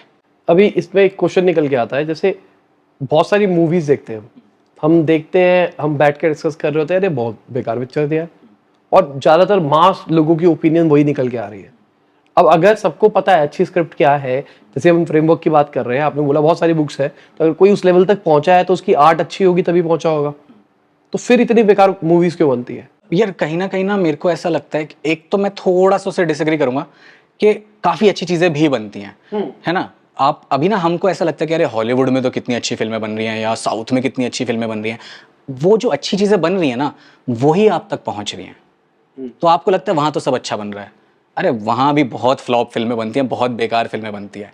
आप हॉलीवुड की सारी फिल्में देखने बैठोगे ना, आपको लगेगा अरे इससे अच्छा हॉलीवुड में फिल्म बनाना आसान है, लिखना तो ज़्यादा आसान है, क्योंकि वो छोटी सी चीज़ करके बना देते हैं। पर इंडियन फिल्म, हिंदी फिल्में ना बहुत कुछ चाहिए यार, मसाला भी चाहिए, एंटरटेनमेंट भी चाहिए, कॉमेडी भी चाहिए, ड्रामा भी चाहिए, गाना भी चाहिए, ये सब चाहिए।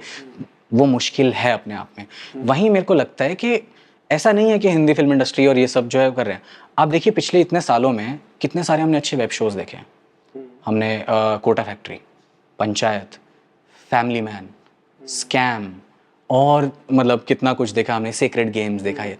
ये लोग कौन बना रहे हैं? हिंदी फिल्म इंडस्ट्री वाले ही तो बना रहे हैं। मतलब हंसल मेहता कहाँ से आए हैं जी जिन्होंने बनाया है स्कैम? वो हिंदी फिल्म इंडस्ट्री के तो हैं, बस उनका ये इधर आ गया। तो ये जो हम देख रहे हैं चीज़ें, वो सारी अच्छी होती हैं। Having said that, there is a dearth of writers. मतलब आप कोई भी इस देश में कहीं भी बैठा हुआ है, अपने गांव में बैठा है, फ़ोन पे अभी देख रहा है, राइटर्स की बहुत ज़्यादा ज़रूरत है। और देखिए मैंने अपनी कहानियाँ बोली हैं सारी, मैं खुद आईआईटी की प्रिपरेशन किया, तो मैंने अपनी कहानी बोल दी ना कोटा फैक्ट्री के अंदर। मेरे को कॉलेज में, स्कूल में पहला प्यार हुआ था, ये हुआ था, मैंने बना दिया इमेच्योर। मेरे को जी अपने दोस्त बड़े अच्छे लगते थे, कॉलेज में हम बहुत मस्ती करते थे, मैंने बना दिया हॉस्टल डेज, कैंपस डायरी, सब बना दिए, सब देखा हुआ था। आप अपनी कहानियाँ लेके आइए कि यार इस जगह पे ऐसा भी कुछ होता है, यहाँ पर ऐसा भी होता है। तो जहाँ अलग अलग जो भी दायरे हैं, जहाँ से लोग आ रहे हैं ना, वो लोग जब आएंगे और अपनी कहानी बोलेंगे, तभी वो बनेगा। इस पे एक लाइन भी थी आई थिंक, कि जब तक शेर ना लिखना नहीं सीखेगा ना, तब तक सब शिकारी की कहानी सुनेंगे। तो शेर जब लिखना सीखेगा ना, तो वो बताएगा कि शिकारी कितना डर रहा था। शिकारी बताएगा तो वो ऐसे बोलेगा ना, शेर को मैंने ऐसे ऐसे ऐसे करके हराया। तो आप आइए, आप अपनी कहानियाँ खुद बताइए। और बहुत लोग कर भी रहे हैं आज की डेट में। आप देखो, अब यूट्यूब पे कितनी चीज़ें आती हैं, कोई भी जो बैठ के बताए, वो कहीं ना कहीं छोटी छोटी कहानियाँ ही तो हैं कि यार ये अपने बारे में ऐसा बता रहा है। कोई जैसे एक छोटी सी वीडियो बनाता है, my mother did this today, जैसे हम कितने रील्स देखते हैं, कितना वो कहीं ना कहीं हमारे टाइम्स के बारे में एक छोटी सी कहानी तो है, एक छोटा सा सीन ही तो है। तो ऐसा नहीं है कि लोग कर नहीं रहे हैं, it is just I think थोड़ा, अगर ये चीज़ इंडिया में क्या, फिल्म स्कूल्स बहुत कम है, राइटिंग स्कूल्स हैं ही नहीं, ठीक है। तो इतनी बड़ी चीज़ में आपको कोई ना कोई तो सिखाए ना, कुछ हैंड होल्डिंग हो, कुछ ना हो। मैं यही कहता हूँ, देखिए किसी को जी इंजीनियर बनना है, ठीक है, एक रोड बनानी है, ठीक, सिंपल सी बात है। तो भाई वो क्या करता है, 8वीं 9वीं 10वीं पढ़ता है, मैथ्स इतना अच्छा पढ़ता है कि उसे साइंस मिले 10वीं के बाद, बोर्ड्स के पेपर देता है। फिर साइंस में 11वीं 12वीं सारे पेपर देता है, सब क्लियर करता है, 80-90% लेके आता है, एंट्रेंस की तैयारी करता है, किसी कॉलेज में जाता है, कॉलेज में 4 साल 5 साल इतने पेपर, इतने वाइवा, इतने प्रैक्टिकल, ये अटेंडेंस वो अटेंडेंस सब करता है। नौकरी कहाँ लगती है जी पहले दिन? जूनियर इंजीनियर, रोड बनेगा, तुम्हें खड़ा होना है, सीनियर इंजीनियर बताएंगे कैसे करना है, तुम्हें कुछ करना भी नहीं है।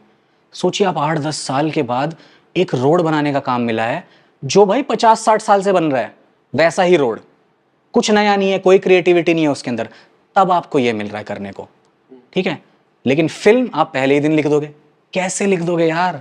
उसके बारे में तो आपने कुछ सीखा ही नहीं। फिल्म स्कूल गए आपने कुछ राइटिंग का किया। इंडिया में कल्चर भी थोड़ा कम है पढ़ाई का, एज क्या आप नॉवेल्स पढ़ रहे हो, आप ये सब चीज़ें करो, आपको कहानियों में इंटरेस्ट है, कहानी बताते कैसे हैं यार, ये कर दूंगा तो कितना अच्छा लगेगा, ये कर दूंगा तो कितना अच्छा लगेगा। तो जब कोई बचपन से ही उस चीज़ के बारे में सोचता रहता है ना, तो उसका दिमाग उस तरीके से वायर हो जाता है, डेवलप होता है, फिर वो नई चीज़ें, फिर वो खेलता है। जब मैंने पहला शो लिखा था अपना, जब मैं पहली बार वो चीज़ें करा था, मैं नर्वस था कि नहीं यार ये कैसे होगा, दिक्कतें आती थी। अब मैं मज़े करता हूँ, अरे ऐसा कर दे तो, अरे अच्छा नहीं अच्छा नहीं रहा, और वैसा कर देता हूँ, ये कर देता हूँ, वो कर देता हूँ। तो वो एक विद टाइम ही आएगा। तो जितने लोग इस फील्ड को चूज करेंगे, जितना उसे करना चाहेंगे, अच्छे से करना चाहेंगे, उतनी ही आप बेटर फिल्म्स देखेंगे। अभी इसके ऊपर मैं मतलब आपको थोड़ा एक्सप्लेन करना चाहूँगा, मेरा क्वेश्चन क्या था।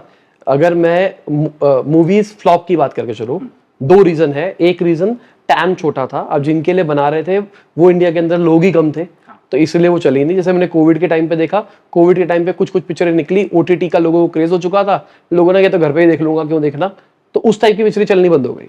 सिमिलरली ऐसी बहुत सारी ऐसी पिक्चरें आती है, जैसे मेरी फेवरेट मूवीज में से एक है तमाशा, जैसे मैंने बोला, स्टार्टिंग में नहीं चली वो, क्योंकि लोगों को समझ में नहीं आई, वो लोग रिलेट नहीं कर पा रहे थे। लोग करण जौहर का बहुत मजाक बनाते हैं कि भाई वो गुच्ची की शॉलों में गरीब लोग दिखाता है, बट उनकी अगर अभी रिसेंट की पिक्चर बात करें, चलो रॉकी रानी, मैं बहुत रिलेट कर पाया उस पिक्चर से कि भाई वो जो लड़का दिखाया है वो एकदम मजा है, एकदम चिल बंदा, मतलब दिल्ली वाले लौंडे ऐसे ही होते हैं। तो बहुत ज्यादा कैरेक्टराइजेशन मुझे ऐसा लग रहा था ये तो मेरी जैसी है। अब कई लोगों को वो अच्छी नहीं लगी, कई लोगों को लगा भाई बहुत लाउड कैरेक्टर था, मैंने तो वो देख के बड़ा हुआ ना। सिमिलरली लाल सिंह चड्ढा, मेरे को पिक्चर ठीक लगी, मुझे कोई प्रॉब्लम नहीं लगी, बट अगेन उसका टाइम ऐसा था, लोगों ने उसको एड्रेस करना शुरू कर दिया कि भाई उसकी कॉपी है, उसकी कॉपी है, 80-तुस्सी चल रहा है, पंजाबी बोल नहीं पा रहे, ऐसा हो गया। बट अगेन मैं ऐसे लोगों को जानता हूं जो ऐसी पंजाबी बोलते हैं, मैं ऐसे लोगों को पर्सनली जानता हूं जो लोग उस तरीके से बात करते हैं आंखें खोल के, और भाई क्या चल रहा है, देखा है मैंने। तो कुछ मेरे हिसाब से आउट ऑफ द बॉक्स नहीं था। तो एक तो प्रॉब्लम पिक्चर फ्लॉप होने का रीजन है टैम, कि वो ऑडियंस रिलेट नहीं कर पाई, या वो ऑडियंस का सेट छोटा था। दूसरा, कई बार बहुत गंदी स्टोरी होती है, सरना पैर वाली स्टोरी होती है। जैसे अभी कौन सी थी रोहित शेट्टी की लेटेस्ट मूवी, कौन सी थी? सर्कस। वो सर्कस का टैम रिलेटिवली बड़ा था, कॉमेडी पिक्चर बनाई थी आपने, रोहित शेट्टी का टैम बड़ा था, बट वो पिक्चर अगर आप देखते हो तो क्या थी वो, मतलब उसमें अभी हमने जैसे फ्रेमवर्क्स की भी बात करी, उसमें कुछ भी नहीं था, और आप अगर उसको देखते हो तो आपको बुरा लगता है। रोहित शेट्टी एक बहुत बढ़िया प्रोड्यूसर, जो भी स्क्रिप्ट राइटर होगा सब कुछ सॉलिड होगा। मतलब ये लोग जो रिलेट कर रहे हैं कमेंट में बता देना, जिन लोगों की फेवरेट मूवी है वो भी बता देना, ठीक है।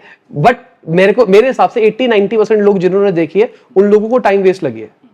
तो अगर इतने टॉप लोग काम कर रहे हैं फिर भी एक एवरेज स्क्रिप्ट निकल के आ रही है, इसके पीछे का रीजन क्या होता है? देखिए अभी ये जो आपने स्पेसिफिक चीज़ जो बोली ना, उसके बारे में बताता हूँ कि इट्स अ बिजनेस, ठीक है। तो कहीं ना कहीं जब तक जो चीज़ चल रही है वो उसको बनाएंगे, लोग उसको बनाएंगे, ठीक है।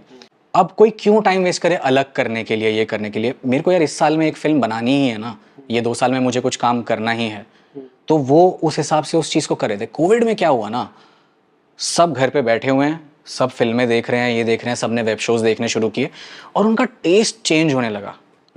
ऐसे अगर मैं कहूँ कि अच्छी फिल्म नहीं बन रही है, स्वदेश बनी थी 2005-7 में, नहीं देखने गए लोग। क्यों नहीं देखने गए भाई?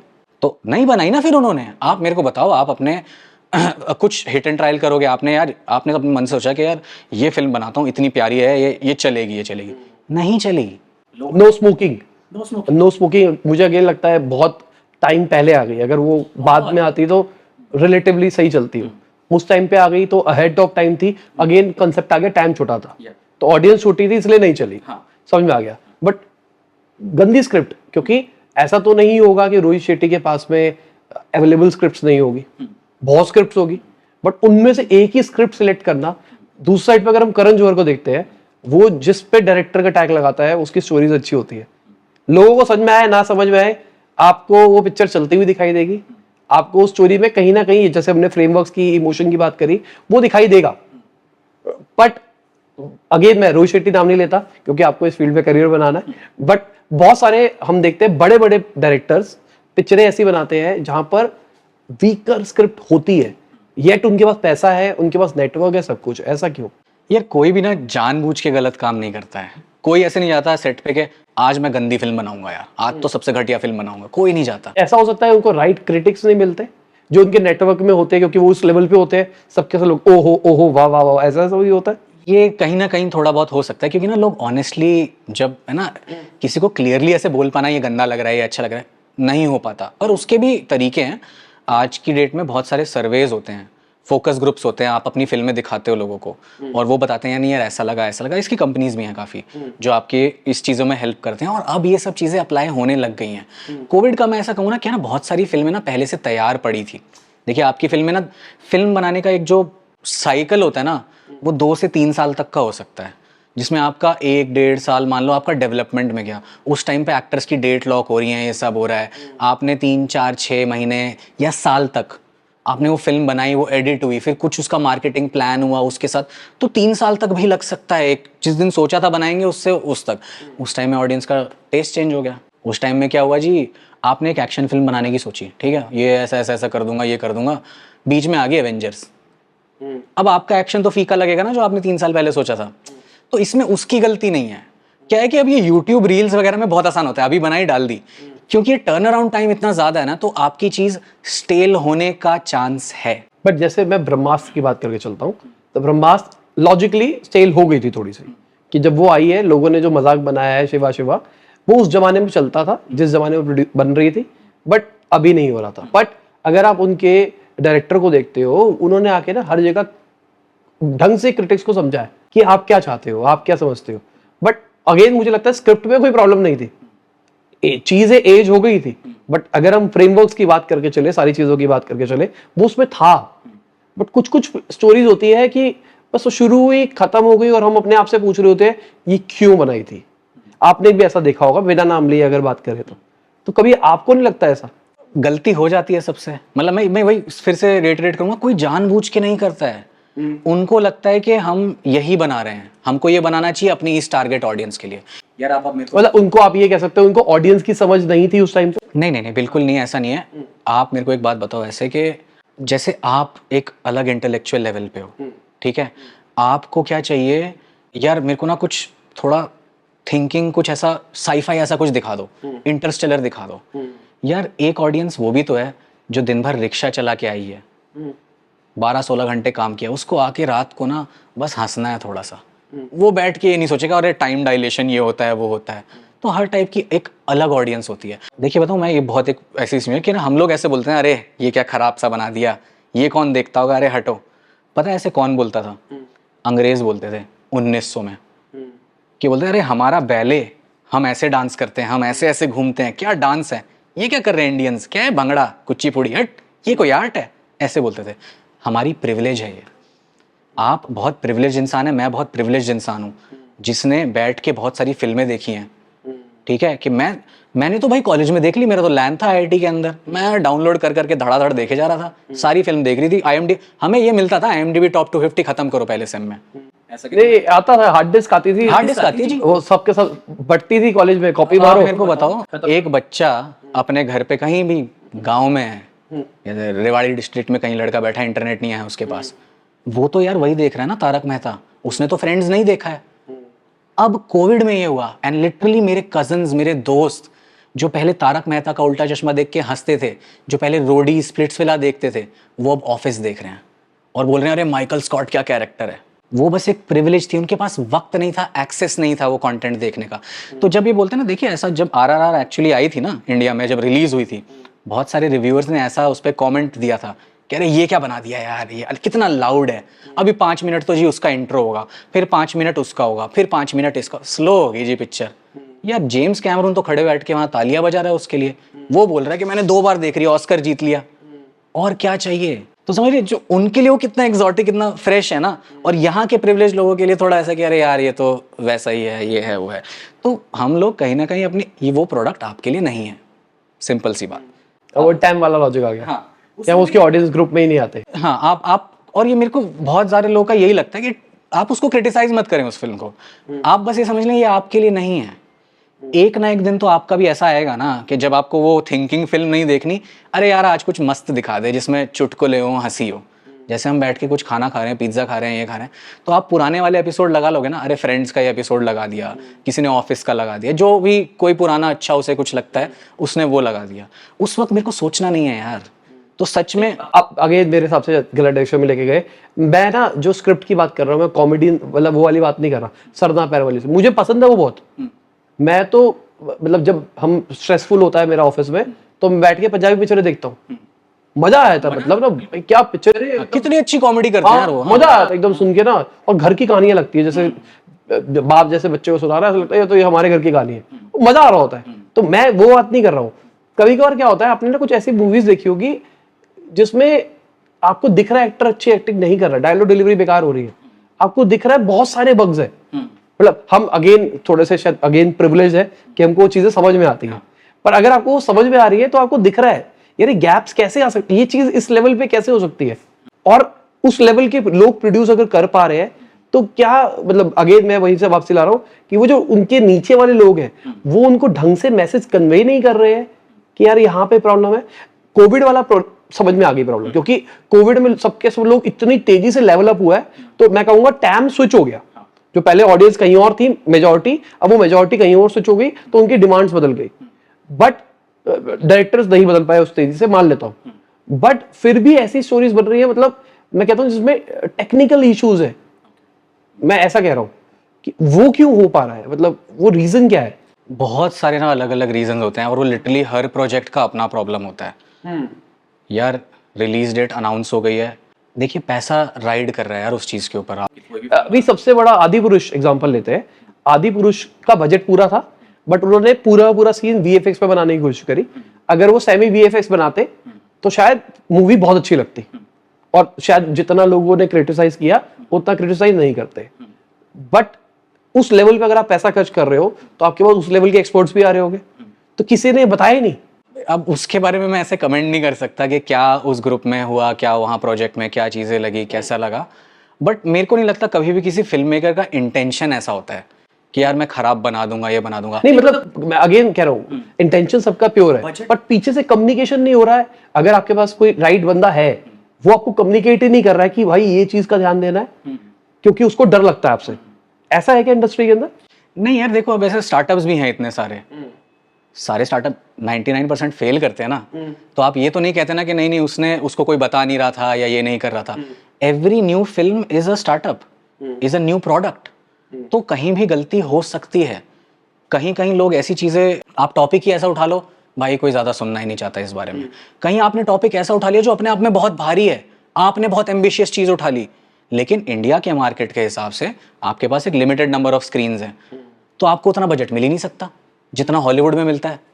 ठीक है, आपने देख लियो एवेंजर्स के, अरे यार ऐसा कुछ बनाऊंगा, ये करूंगा, विच इज ग्रेट, आप बनाइए, कोशिश कीजिए, बट शायद वो आज टाइम सही नहीं है, मार्केट उस तरीके से, वो इकोनॉमिक्स ही जो है कॉमर्स वर्क नहीं करती, तो आपको इतना ही मिलेगा। लेकिन आपको एक कब पता चला, शूटिंग के टाइम, वो इतनी प्रेप अच्छी या एडिट के टाइम पे, या कुछ भी हो सकता है, वो कुछ भी गलती हो सकती है।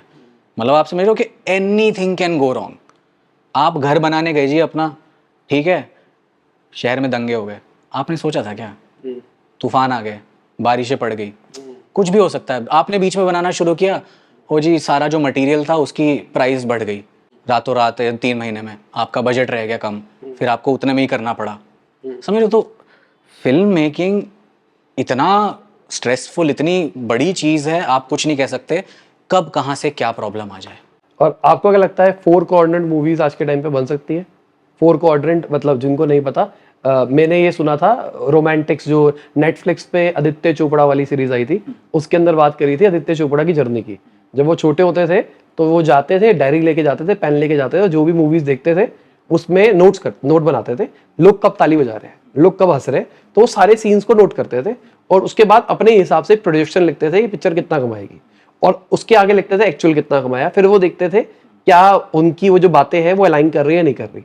ऐसे करके उन्होंने पूरा बचपन निपटाया है। सारे के सारे जितने उनके साथ वाले थे वो सब मजे करते थे, वो हर मूवी की बुक्स बनाते थे। पहली पिक्चर बनाई डीडीएलजे, और डीडीएलजे जब बनाई गई वो एक 4 क्वाड्रेंट मूवी थी। 4 क्वाड्रेंट मूवी मतलब उसमें, क्योंकि हम जब भी मूवी देखते हैं हम उसको अपने आप से रिलेट करने लग जाते हैं। तो लड़का कह रहा है कि भाई मैं शाहरुख खान जैसा हूं, लड़की कह रही है मैं काजोल जैसी हूं, बाप कह रहा है मैं तो ये हूं, माँ कह रही है मैं तो ये हूं। तो हर एक एज ग्रुप सेम कंटेंट से रिलेट कर पा रहा था अलग लेवल के ऊपर। तो आपको लगता है क्या आज ऐसी चीजें बन सकती है? डेफिनेटली, मतलब अगर कोई इस नज़रिए से जा रहा है कि मुझे ऐसा करना है, मुझे मैक्सिमम ऑडियंस को लेके आना है, तो उसको डेफिनेटली वो इसको इस तरीके से जाएगा। बट हर कोई इस टाइप की फिल्म बनाना भी नहीं चाहता है। मतलब नहीं बना रहे ना अनुराग कश्यप ऐसी फिल्म, या फिर जैसे मेरे खुद के पेरेंट्स, मैं इतना प्राउड था कि यार कोटा फैक्ट्री हिट हो गया, ये वो दिखाता हूँ इन्हें ऐसा ऐसा। उन्होंने देखा पूरा एपिसोड पहला देखा और फिर बोलते हैं कि ये ब्लैक एंड व्हाइट में क्यों बना दिया है, बंद करो इसे। सो मैं खुद देखिए, अब वो उसके लिए नहीं है, वो हमने थोड़ा एक आर्टसी डिसीजन लिया जो उनके लिए शायद सही नहीं पड़ता वैसा। तो एक वो हमेशा रहे। टाइम वाला कंसेप्ट तो मुझे इस चैनल से समझ में आया। इस चैनल के ऊपर हम हमेशा से टेक्निकल कंटेंट डाल देते हैं। तो अभी हम जैसे ये वीडियो बना रहे हैं तो हम एक्सपेक्ट नहीं कर सकते कि पूरी दुनिया देखेगी। तो इसके ऊपर हमेशा से माइक्रो कंटेंट बना रहे थे, और मैं कंपेयर कर रहा था उन लोगों से जो बड़ा टाइम के ऊपर बना रहे हैं, और मैं कहता था यार उनके इतने व्यूज आते हैं, मेरे व्यूज नहीं आते, और मैं डिसहार्टन होता रहता था। फिर हमने एक नया एक्सपेरिमेंट किया जहां पर हमने वाइडर टाइम के ऊपर कंटेंट किया, जहां पे हमने एस्ट्रोलॉजिकल कंटेंट बनाया, क्योंकि ABCD चलता है, एस्ट्रोलॉजी सबसे पहला है। तो मैंने कहा इसका सबसे बड़ा टाइम है, चलो उस पर कॉन्टेंट बनाते हैं। बनाया और वो स्टार्टिंग से ही 2-2, 3-3 लाख व्यूज आने शुरू हो गए। 3 महीने में हमने 3.5-4 लाख सब्सक्राइबर्स गेन कर लिए। तो कहीं ना कहीं मुझे हार्ड समझ में ये आया कि time plays a vital role. जो मेरा ये वाला कंटेंट है मेरी मम्मी नहीं देखेगी, या मैं कोई भी बात कर लूं मेरे घर वालों को कभी नहीं पता लगेगा, उनकी बुराई कर लूं, कुछ भी कर लूं, बट मुझे पता है एस्ट्रोलॉजी वाला कंटेंट मेरे घर पे टीवी पे चलता है, सब बैठ के देखते हैं, हर एक वीडियो देखते हैं, और उनको हर एक गेस्ट के बारे में हर चीज पता है, क्योंकि वो शायद उससे रिलेट कर पा रहे हैं। तो मेरे तो बहुत लेट रियलाइज किया इस टाइम वाले कंसेप्ट को, बट अगेन आज जो ये देख रहा है वो प्रिविलेज हो रहा है कि उनके पास ये नॉलेज आ रही है कि आपको ऑडियंस को पहले से समझ लेना है, और ऑडियंस का क्या कहेंगे साइज समझ लेना है कि कितना बड़ा साइज है जो उसको कंज्यूम कर सकता है। बिल्कुल बिल्कुल, फिल्म्स में एग्जैक्टली सेम अप्लाई करता है।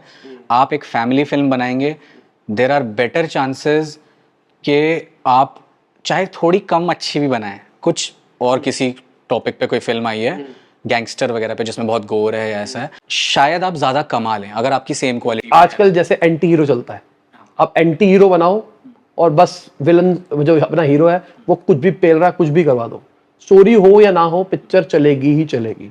आजकल का ट्रेंड ये चल रहा है। बहुत एक इंटरेस्टिंग चीज़ होती है, इसे ना नॉलेज गैप कहते हैं, कि जो मिस्टर बीस्ट अपने वीडियोस में करता है कि यार वो शुरू में कुछ दिखा देगा, ये हो गया, इतनी कोई बड़ी अजीब चीज़ हो गई, और अब ये शुरुआत यहाँ थे। अब वो ऑडियंस पूरा वीडियो देखती है कि यार यहाँ से यहाँ तक कैसे पहुंचे, क्योंकि आपने एक नॉलेज गैप क्रिएट कर दिया। ठीक है, वही जो ब्रेकिंग बैड के पहले एपिसोड में जो हम बात कर रहे थे कि वैसा ही हुआ कि यार ब्रेकिंग बैड का पहला एपिसोड क्या है कि एक पैन टूटती हुई जा रही है, एक आरवी चल रहा है जिसमें कोई अंकल बुढ़े से चला रहे हैं, पीछे कुछ केमिकल्स हो रहे हैं, वो हल्का सा एक्सीडेंट होता है, गिरते हैं वो, फिर वो एक वीडियो बना रहे हैं कि मेरे बेटा बेटी बीवी जो भी देख रहे हैं मैं तुमसे बहुत प्यार करता हूँ, अगर मैं मर गया या मेरे को पुलिस पकड़ती है तो ये जानना मैंने कुछ गलत नहीं किया था, ऐसा ऐसा बोल। तो आपको ये जानना है ये कहाँ पहुंचा है, ऐसे कैसे हुआ है ये। अब वो पहला पूरा एपिसोड लोग देखते हैं बस वो नॉलेज गैप फिल करने के लिए। समझ रहे, जो 3 इडियट्स की शुरुआत में भी है कि यार एक फ्लाइट हो रही है, एक उठ के जा रही है, उड़ रही है, एक बंदा ऐसे उठता है, करता है, गिरता है, फिर वो उठता है और ऐसे जाता है, वो ठीक था। ऐसा कौन सा आदमी है जिसके लिए ऐसा मिलने के लिए इतना तड़प रहा है, कौन है वो? तो एक नॉलेज गैप आपने क्रिएट कर दिया शुरू में। अब वो जानने के लिए, इसे कहते हैं हुक, कि आपने हुक कैसे किया ऑडियंस को। बेसिकली वही एक चीज होती है, आपकी फैमिली फिल्म है, वो आपकी ज्यादा चलने के चांसेस हैं आप बशर्ते आप बहुत अच्छी फिल्म बनाओ और जो सब उससे रिलेट कर पाएँ। और हाँ, इस पे जो एक मैं चीज़ कह रहा था, बाइपोलैरिटी, कैरेक्टर्स के अंदर ना एक बाइपोलैरिटी अगर होती है ना, तो आप उसके बारे में जानना चाहते हो, और ऐसे कैरेक्टर्स बहुत चलते हैं। बैटमैन, बैटमैन का क्या कैरेक्टर है जी? दिन में क्या है ये जी, अपने बिलियनेयर अय्याश लड़कियां लेके घूम रहे हैं, ये होटल पसंद आया, खरीद लो होटल, ये तो ऐसे लगता है। रात को क्या कर रहे हैं वो, गौतम की सड़कों पे पेल रहे हैं क्रिमिनल्स को। क्यों?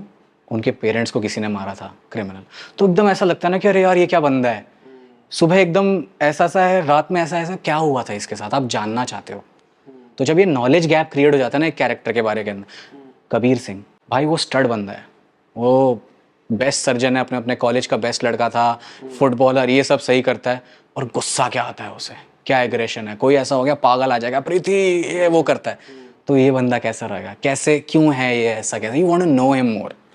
तो ये कुछ चीज़ें होती हैं कि you are always hook to these kind of characters, कि आप जानना चाहते हो ये कैरेक्टर में एक बाइपोलैरिटी है कि क्यों है ये ऐसा, तो वो भी एक नॉलेज गैप क्रिएट कर देता है। ठीक है, तो एक क्वेश्चन पूछता हूँ, 3 ऐसी मूवीज बताओ जो आपके हिसाब से अंडररेटेड है। वन इज कामयाब, ये हार्दिक मेहता की फिल्म थी, जो I think just before Covid theatre में रिलीज हुई थी, और फिर कोविड हो गया तो ज़्यादा लोग वो देख नहीं पाए थे। I watched in Netflix, it's amazing film, definitely देखें आप लोग।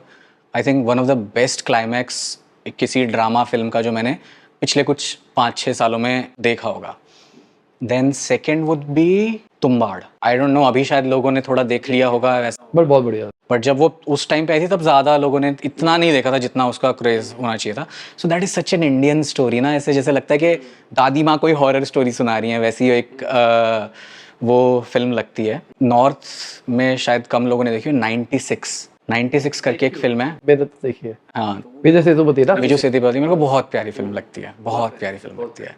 सो फील गुड मूवी है वो, feel good movie and it's tugs at your जैसे वो हार्ट। ये मेरी फैमिली वाला जॉनर है ना, कि कुछ नहीं हो रहा, नेगेटिव हो ही नहीं रहा है, बस आप देखे जा रहे हो, खुश हो जा रहे हो, चेहरे पे एक छोटी स्माइल है। अच्छा मुझे ये बताओ, आपकी शादी हो गई है? लव मैरिज थी? ठीक है, एक्सपेक्टेड था, मैं यही जानना चाहता था, क्योंकि आपका वो जो टेस्ट है ना, वो टेस्ट है जो मैं हमेशा बनना चाहता था। मेरे स्कूल लाइफ में, इनफैक्ट इंजीनियरिंग लाइफ तक, एमबीए लाइफ तक भी कोई लड़की नहीं रही जिंदगी में, मैं वंचित रहा इस चीजों से। और हमेशा चाहता था। तो आजकल बैठ के जो भी आपकी मेजर ऐसी वाली वेब सीरीज है ना, मैं देखता रहता हूँ।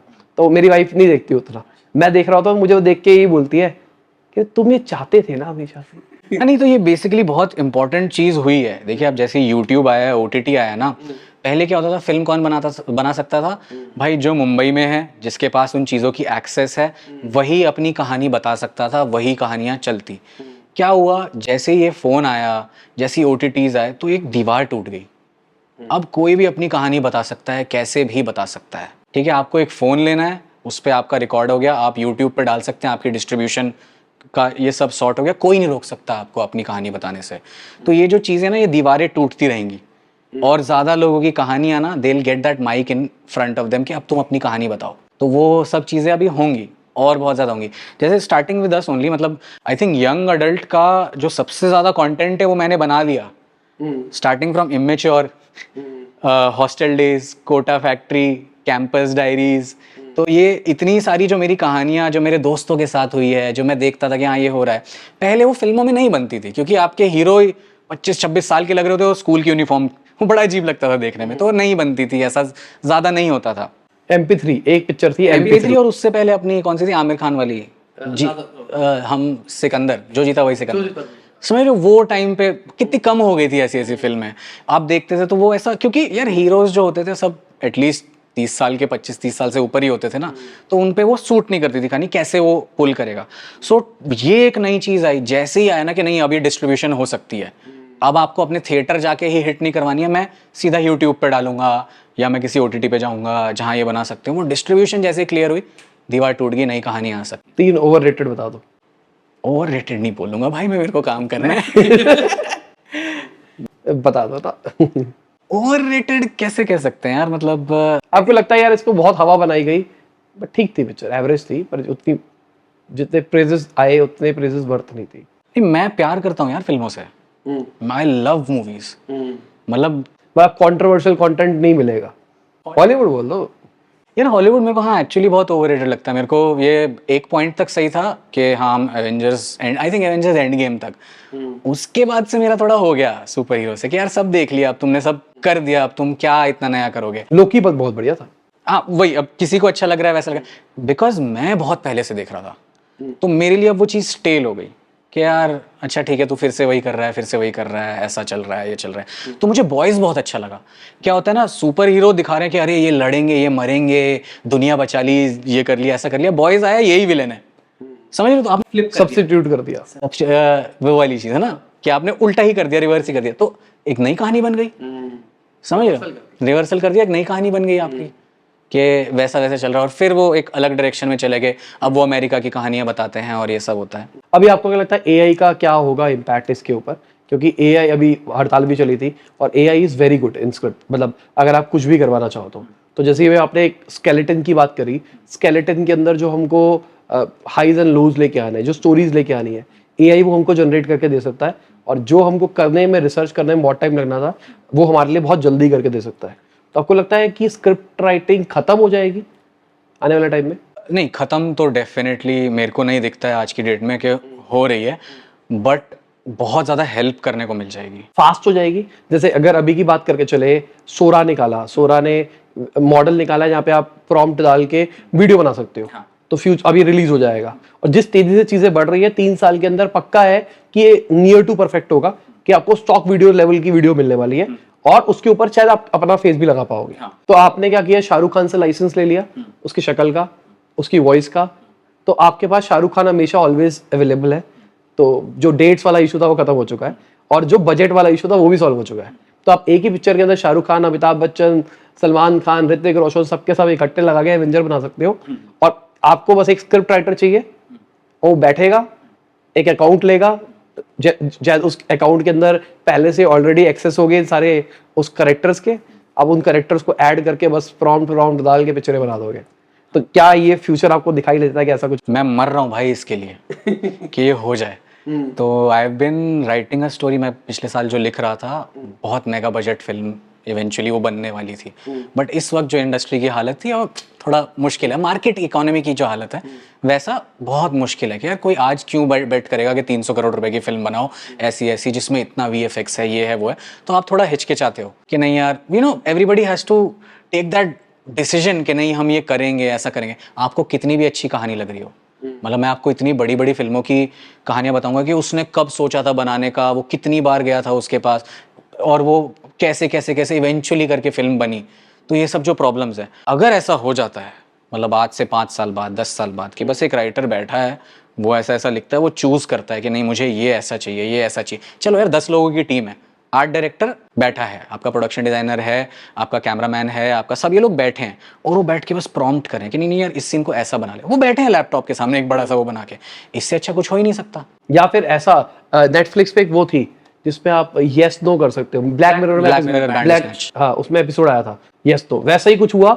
सबसे पहले क्या करना है, आपको कैरेक्टर्स बनाने हैं, कैरेक्टर्स के अंदर प्रॉम्प्ट डाल डाल के कैरेक्टर तैयार करने हैं, कैरेक्टर के बाद में आपको अपनी स्टोरी की थीम लगानी है, स्टोरी की थीम के बाद में व्हाट्स नेक्स्ट, आपके पास एक रिफ्रेश का बटन है, वो आपको अलग अलग स्टोरीज लाके दे जा रहा है। मैं इसको इस बारे में ना आपको एक बड़ी इंटरेस्टिंग चीज बताता हूँ।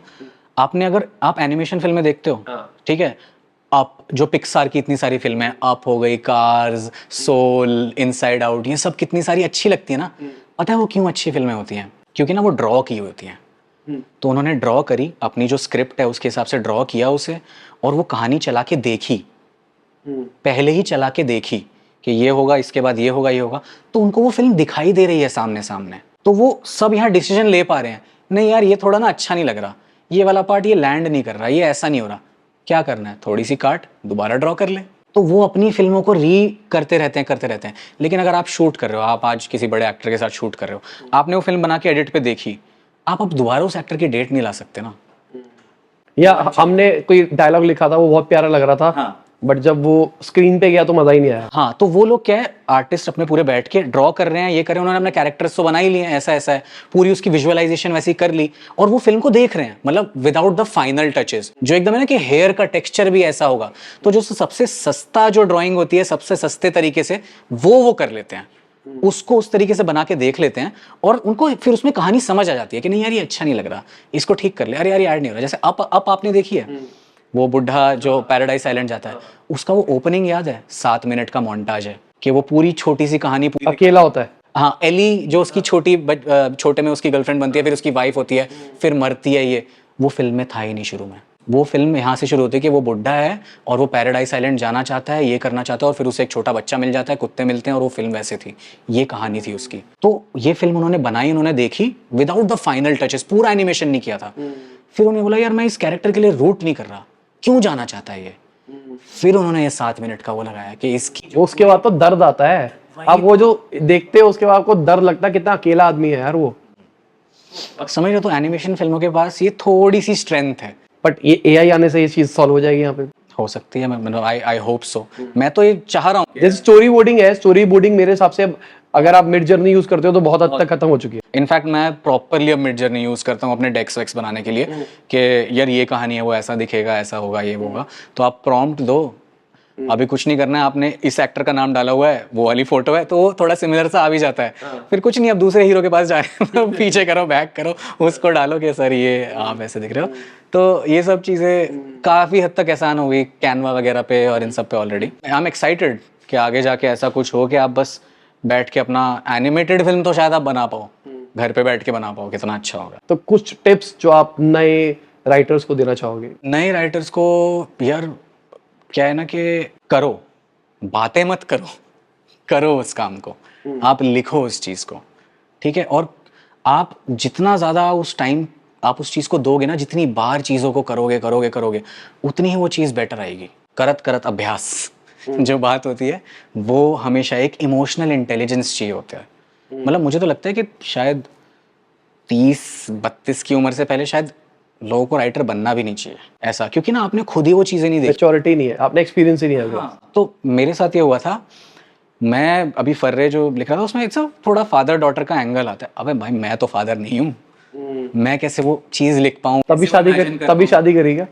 नहीं। तो मेरी बिल्ली है, अब मैं तो उसे यार अपने बच्चा ही मानता हूँ, पेट इज दैट। तो मैं उसके लिए जो फीलिंग रखता हूँ ना, वहाँ I will have to go in and then I will have to figure that out कि यार ये ऐसा होगा। तो कोई भी कहानी लिखते वक्त ना आपको अपने उससे कुछ जुड़ा हुआ देखना होता है कि यार ये ऐसा है। अगर मैं किसी के एस्पिरेशन की कहानी लिख रहा हूँ, चाहे वो कुछ और है, उसे गोल्ड मेडल चाहिए, ये चाहिए, लेकिन मैंने कभी वो फील नहीं किया कि स्पोर्ट्स में ऐसा मेरे को कुछ करना है अपने देश के लिए, मुझे किसी और चीज़ में करना है। तो वो इमोशन तो सेम हो गया ना।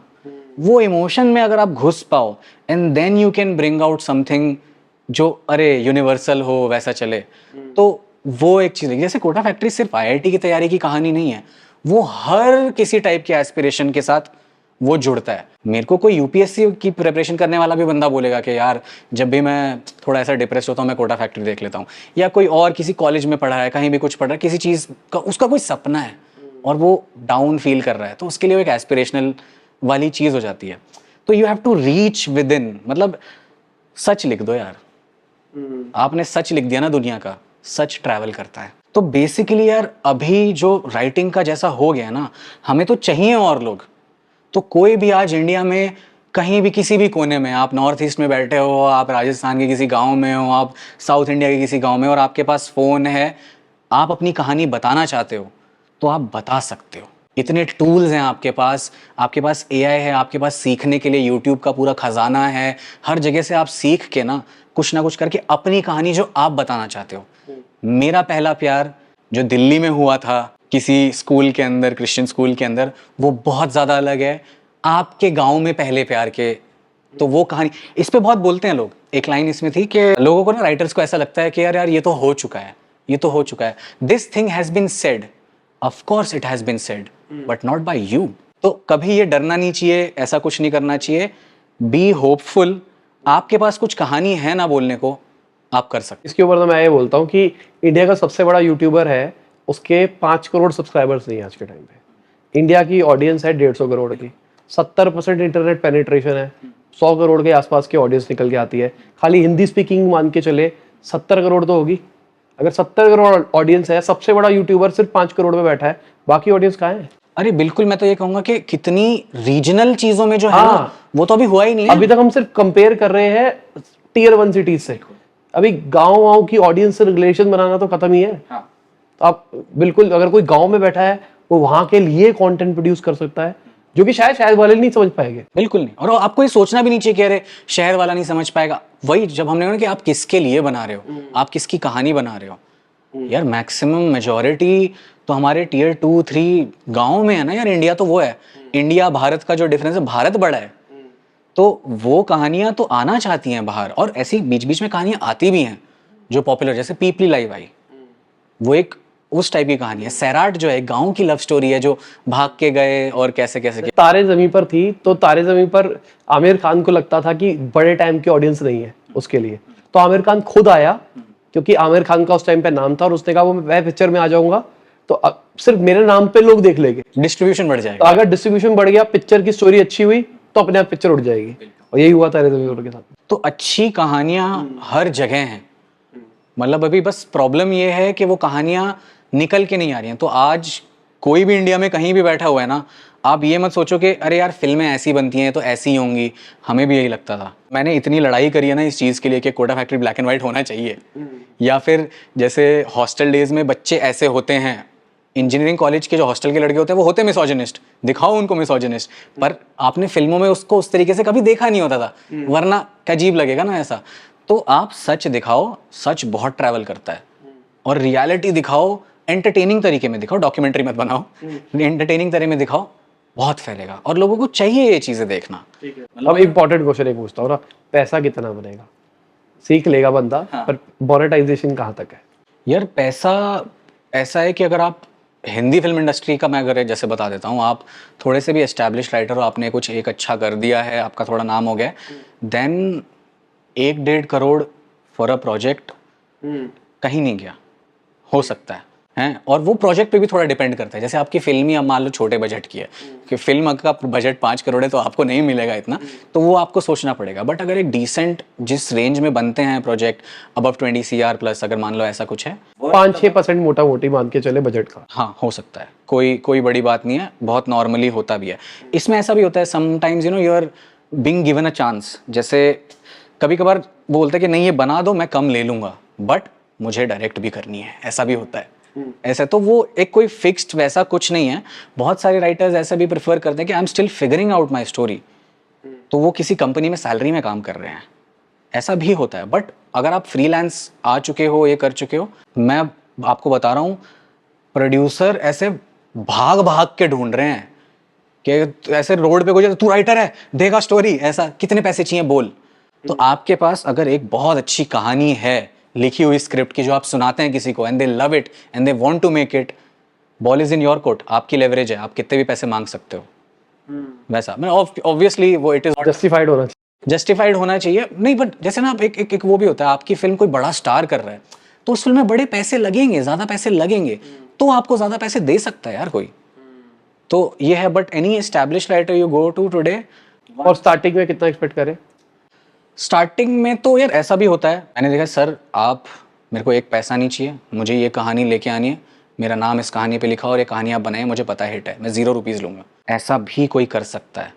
बट आई वुड से, मैंने जो मेरा एक्सपीरियंस में रहा था, the lowest I was offered ever was 20 lakhs, the lowest. और आई थिंक ऐसा कुछ एक रूल भी आ गया था, कुछ ऐसे मिनिमम फॉर, सर यार वो बजट पे डिपेंड करता है। अगर आपकी फिल्म लोअर बजट की है तो आई थिंक ऐसा कुछ 12 और 14-16 lakhs ऐसा कुछ था, दैट वाज कि लोएस्ट भाई इतना तो तेरे को मिलना ही चाहिए। अब उससे अगर अब आपकी बजट बड़ा हो जाता है 10, 20, 30, 50 crore, then it increases.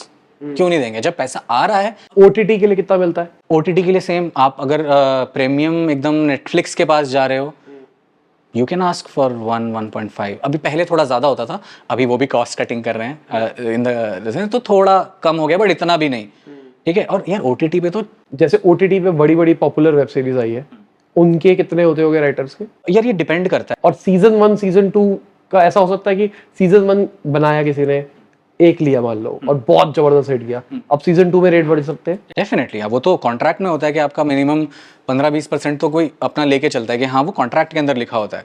But अगर आपने कुछ एक्सेप्शनल कर दिया तो यू कैन आस्क, वो लेवरेज वाली बात होती है यार, जिसकी जितनी वैल्यू उतना वो। किसी ने नहीं सुना था आज से पहले के, मतलब आज से 10-20 साल पहले के कोई हीरो 100 करोड़ रुपए लेता है, पर कोई अगर प्रूव कर पा रहा है कि यार थिएटर में लोग मेरी वजह से आ रहे हैं, तो दे आर आस्किंग। कि यार मैंने इतना मार्केट एक्सपैंड किया है, ये किया है, एंड विद टाइम, ये तो मैं आज की डेट बोल रहा हूँ, आज की बातें हैं ये, जो पिछले कुछ सालों से चल रही हैं। मतलब आप देखो, अगर OTT बूम जब से आया है, सबसे बनाया, तो दैट इज समथिंग, मतलब दिस इज द 1.5 ऐसा, और इससे ज़्यादा भी होता है, ऐसा नहीं है कि नहीं होता है। और YouTube के लिए क्या रेट होता है?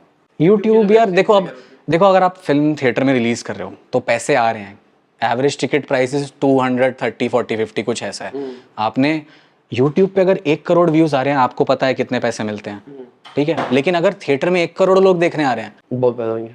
250 करोड़ भाई सीधा आ गया ना, एवरेज टिकट प्राइस से आप दे रहे हो, तो यहाँ इतना तो फिर कम मिलेगा ना यार, उस हिसाब से कि YouTube एक पे बना है। स्टैंडर्ड की बात करके चले तो यार ये बहुत लोगों पे ना, क्योंकि वो बहुत ही अनरेगुलेटेड है। मैं आज खड़ा हो सकता हूँ कि मैं एक YouTube चैनल खोल रहा हूँ अपना, मैं किसी को पैसे नहीं दूंगा, ये नहीं दूंगा, जितने हम कमाएंगे उसमें हम शेयरिंग देंगे, तो भाई राइटर तेरा 10% शेयर है, ठीक है, ऐसा वाला भी बात कोई कर सकता है। वहीं कोई एस्टैब्लिश्ड कंपनी अपना YouTube चैनल चला रही है, उसका कुछ अलग एक पे आउट सिस्टम हो सकता है कि यार आपको इस स्क्रिप्ट के ये करने के लिए, जैसे मैं आपको एक बहुत छोटा एग्जांपल दे दूं कि जैसे आप छोटे छोटे स्केचेस देखते हो ना 5-10 मिनट के, उसका आप 50K से लेके 1 लाख तक का आराम से हो सकता है। और इतना यूट्यूबर नहीं बना पाया तो, मतलब एग्जांपल के लिए 1 लाख रुपए कमाना एडसेंस से तो बहुत बड़ा अमाउंट। हाँ नहीं, पर उसमें फिर ब्रांड कहीं ना कहीं इन्वॉल्व होता है ना, अच्छा ओके। कुछ ना कुछ तभी आप बना रहे हो। जैसे आप स्केच बना रहे हो तो आप किसी शो की प्रमोशन के लिए बना रहे हो, किसी प्रोडक्ट की प्रमोशन के लिए बना रहे हो, या कुछ एक उसका रीजन है कि हमें इतना बनाना है, वैसा। बट ये सब देखिए मुंबई में ज़्यादा होता है, मतलब मैंने और शहरों में अभी इतना तो नहीं बढ़ा है कि यूट्यूब चैनल्स बहुत ज़्यादा बने हुए हैं, कंपनी वाइज ऐसे चल रहा है, ऐसा चल रहा है। तो बाकी शहरों में तो वही आई थिंक रेवेन्यू शेयरिंग ज़्यादा आप कर सकते हो, या खुद ही जो राइटर होता है वही यूट्यूब का ओनर होता है, तो सारे पैसे उसे मिल रहे होते हैं। लेकिन अगर आप वहाँ देखो, मुंबई में रहने के लिए आपको मिनिमम 50,000 रुपये महीना चाहिए रिस्पेक्टेबली, मतलब ऐसा नहीं कि 50 लोग एक कमरे में रहे, वैसे वाला नहीं होना करना है, तो 50K इज मिनिमम यार। ठीक। और सैलरी कितना अगर कोई हायरिंग का प्लान कर रहा है? Salary given to a writer, हाँ मिनिमम 25-30K से आप शुरू कर सकते हैं। मैं जो लोगों को हायर करता हूँ, मैं उनको थोड़ा ज़्यादा ही दिया है, ठीक है। कि वो एटलीस्ट कंफर्ट में, कि ना राइटर का क्या होता है यार, मेरे को ये सब नहीं सोचना है, इधर उधर की बातें, वो मुझे बैठना है एक कमरे में, मुझे अपने आप को बंद करना है, और मैं और मेरा लैपटॉप। देखिए वर्ल्ड का जो बेस्ट राइटर है ना, उसके पास भी वही कीबोर्ड है और आपके पास भी वही कीबोर्ड है, वही A से Z तक उतने ही नंबर, ये सब सेम है। बात सब है आपकी क्रिएटिविटी पे, कि आप क्या लिखते हो, वो क्या लिखता है। So the biggest differentiator is time and effort, ठीक है। और ये तो बहुत स्टार्टिंग नंबर्स हैं, it can go up like this. एक हिट हुआ, यू आर इन डिमांड। और कितना टाइम लगता है इस आर्ट को ढंग से तैयार करने के लिए, एवरेज आपके साथ एक्सपीरियंस है? किस चीज़ के लिए, जैसे वेब शो या कुछ भी? अगर कोई अभी बिगनर है जो हमको देख रहा है, तो अपनी जर्नी को कितना लंबा माने कि वो एक ठीक ठाक राइटर बन जाएगा, ठीक ठाक अर्न करने लग जाएगा इस फील्ड के अंदर? 1-2 साल। अगर आप अगर एक्साइटेड हो ना आप किसी चीज़ को लेके, तो it's just a matter of time, आप कितना जल्दी सीखते हो। आप कहीं अपने आप से कंफर्ट में तो नहीं आ जाते, नहीं यार मैं तो डायलॉग लिखता हूँ, मैं बस वही लिखूंगा। आप लिखो, पूरी कहानी लिखो, आप उसे डायरेक्ट भी करो, ठीक है। तो ग्रोथ का बहुत चांस होता है इसके अंदर। बट आई थिंक पहले 6-8 महीने में आप ये चीज़ें सीख गए, you will be making bare minimum to survive. ये सब जो चीज़, और ये ना बहुत वैसा होता है, ऐसी कुछ भी हो जाता है। J.K. रोलिंग, अब देखो ना, राइटर्स की ऐसी बात होती है, ऐसा होता है, कितने सालों से कर रहे हैं। J.K. Rolling was a divorced mother, वो ऐसे घूम रही है, चल रहा है, इतनी सारी प्रॉब्लम्स हैं, उसने एक बड़ी स्टोरी लिखी है, Harry Potter, world's richest writer, एक वन हैड टू क्लिक। समझ रहे हो? तो बिल्कुल स्टार्टअप वाली बात है। दूसरा बड़ा राइटर हम कौन सा जानते हैं? R.R. मार्टिन। उन्होंने 50 में अपनी पहली ऐसी हिट बुक निकाली थी, 50 की एज में जाके। क्या कर रहे थे? तो ये सब जो चीज़ें सोचना है ना, कि अरे यार मेरी फिल्म क्या 300 करोड़ रुपए कमा रही है, मैं कितने पैसे कमा रहा हूँ, ये कमा रहा हूँ, ठीक है, आप सोचो उस चीज़ को, करो उसके बारे में, फिर उस पर काम भी करो, अच्छा बनाओ। ट्रस्ट में आपका एक बार वो लगता है ना, वही स्टार्टअप, किसी ने कितने स्टार्टअप किए, वही अपना कौन से थे अपने चाइना के, जैक मा, सेम एग्जाम्पल, कि कब तक क्या क्या कर रहे थे, एक चीज़ हिट हुई ऊपर, वैसे वाला। तो स्टोरी टेलिंग का भी कहीं ना कहीं में आपकी एक स्टोरी सही टाइम पे आ गई, मान लो सही एक उस पे आ गई। अगर आप देखो 12th फेल जैसी फिल्म अगर आपको मैंने दिखाई होती ना, किसी इंडस्ट्री में किसी को, एनालिस्ट को, वो बोलते हैं हाँ यार सही है फिल्म, पर यार चलेगी नहीं, इसमें हीरो कोई ऐसा नहीं है, अरे यार इसमें गाने नहीं है यार, इसमें मजा नहीं है, वो ऐसा, मतलब थोड़ा ढींग का चीका होना चाहिए ना, ऐसा कोई बोल सकता था ना? नहीं यार। पर अगर देखा जाए कहीं ना कहीं बॉक्स ऑफिस सक्सेस हीरो पे डिपेंडेंट है डिस्ट्रीब्यूशन।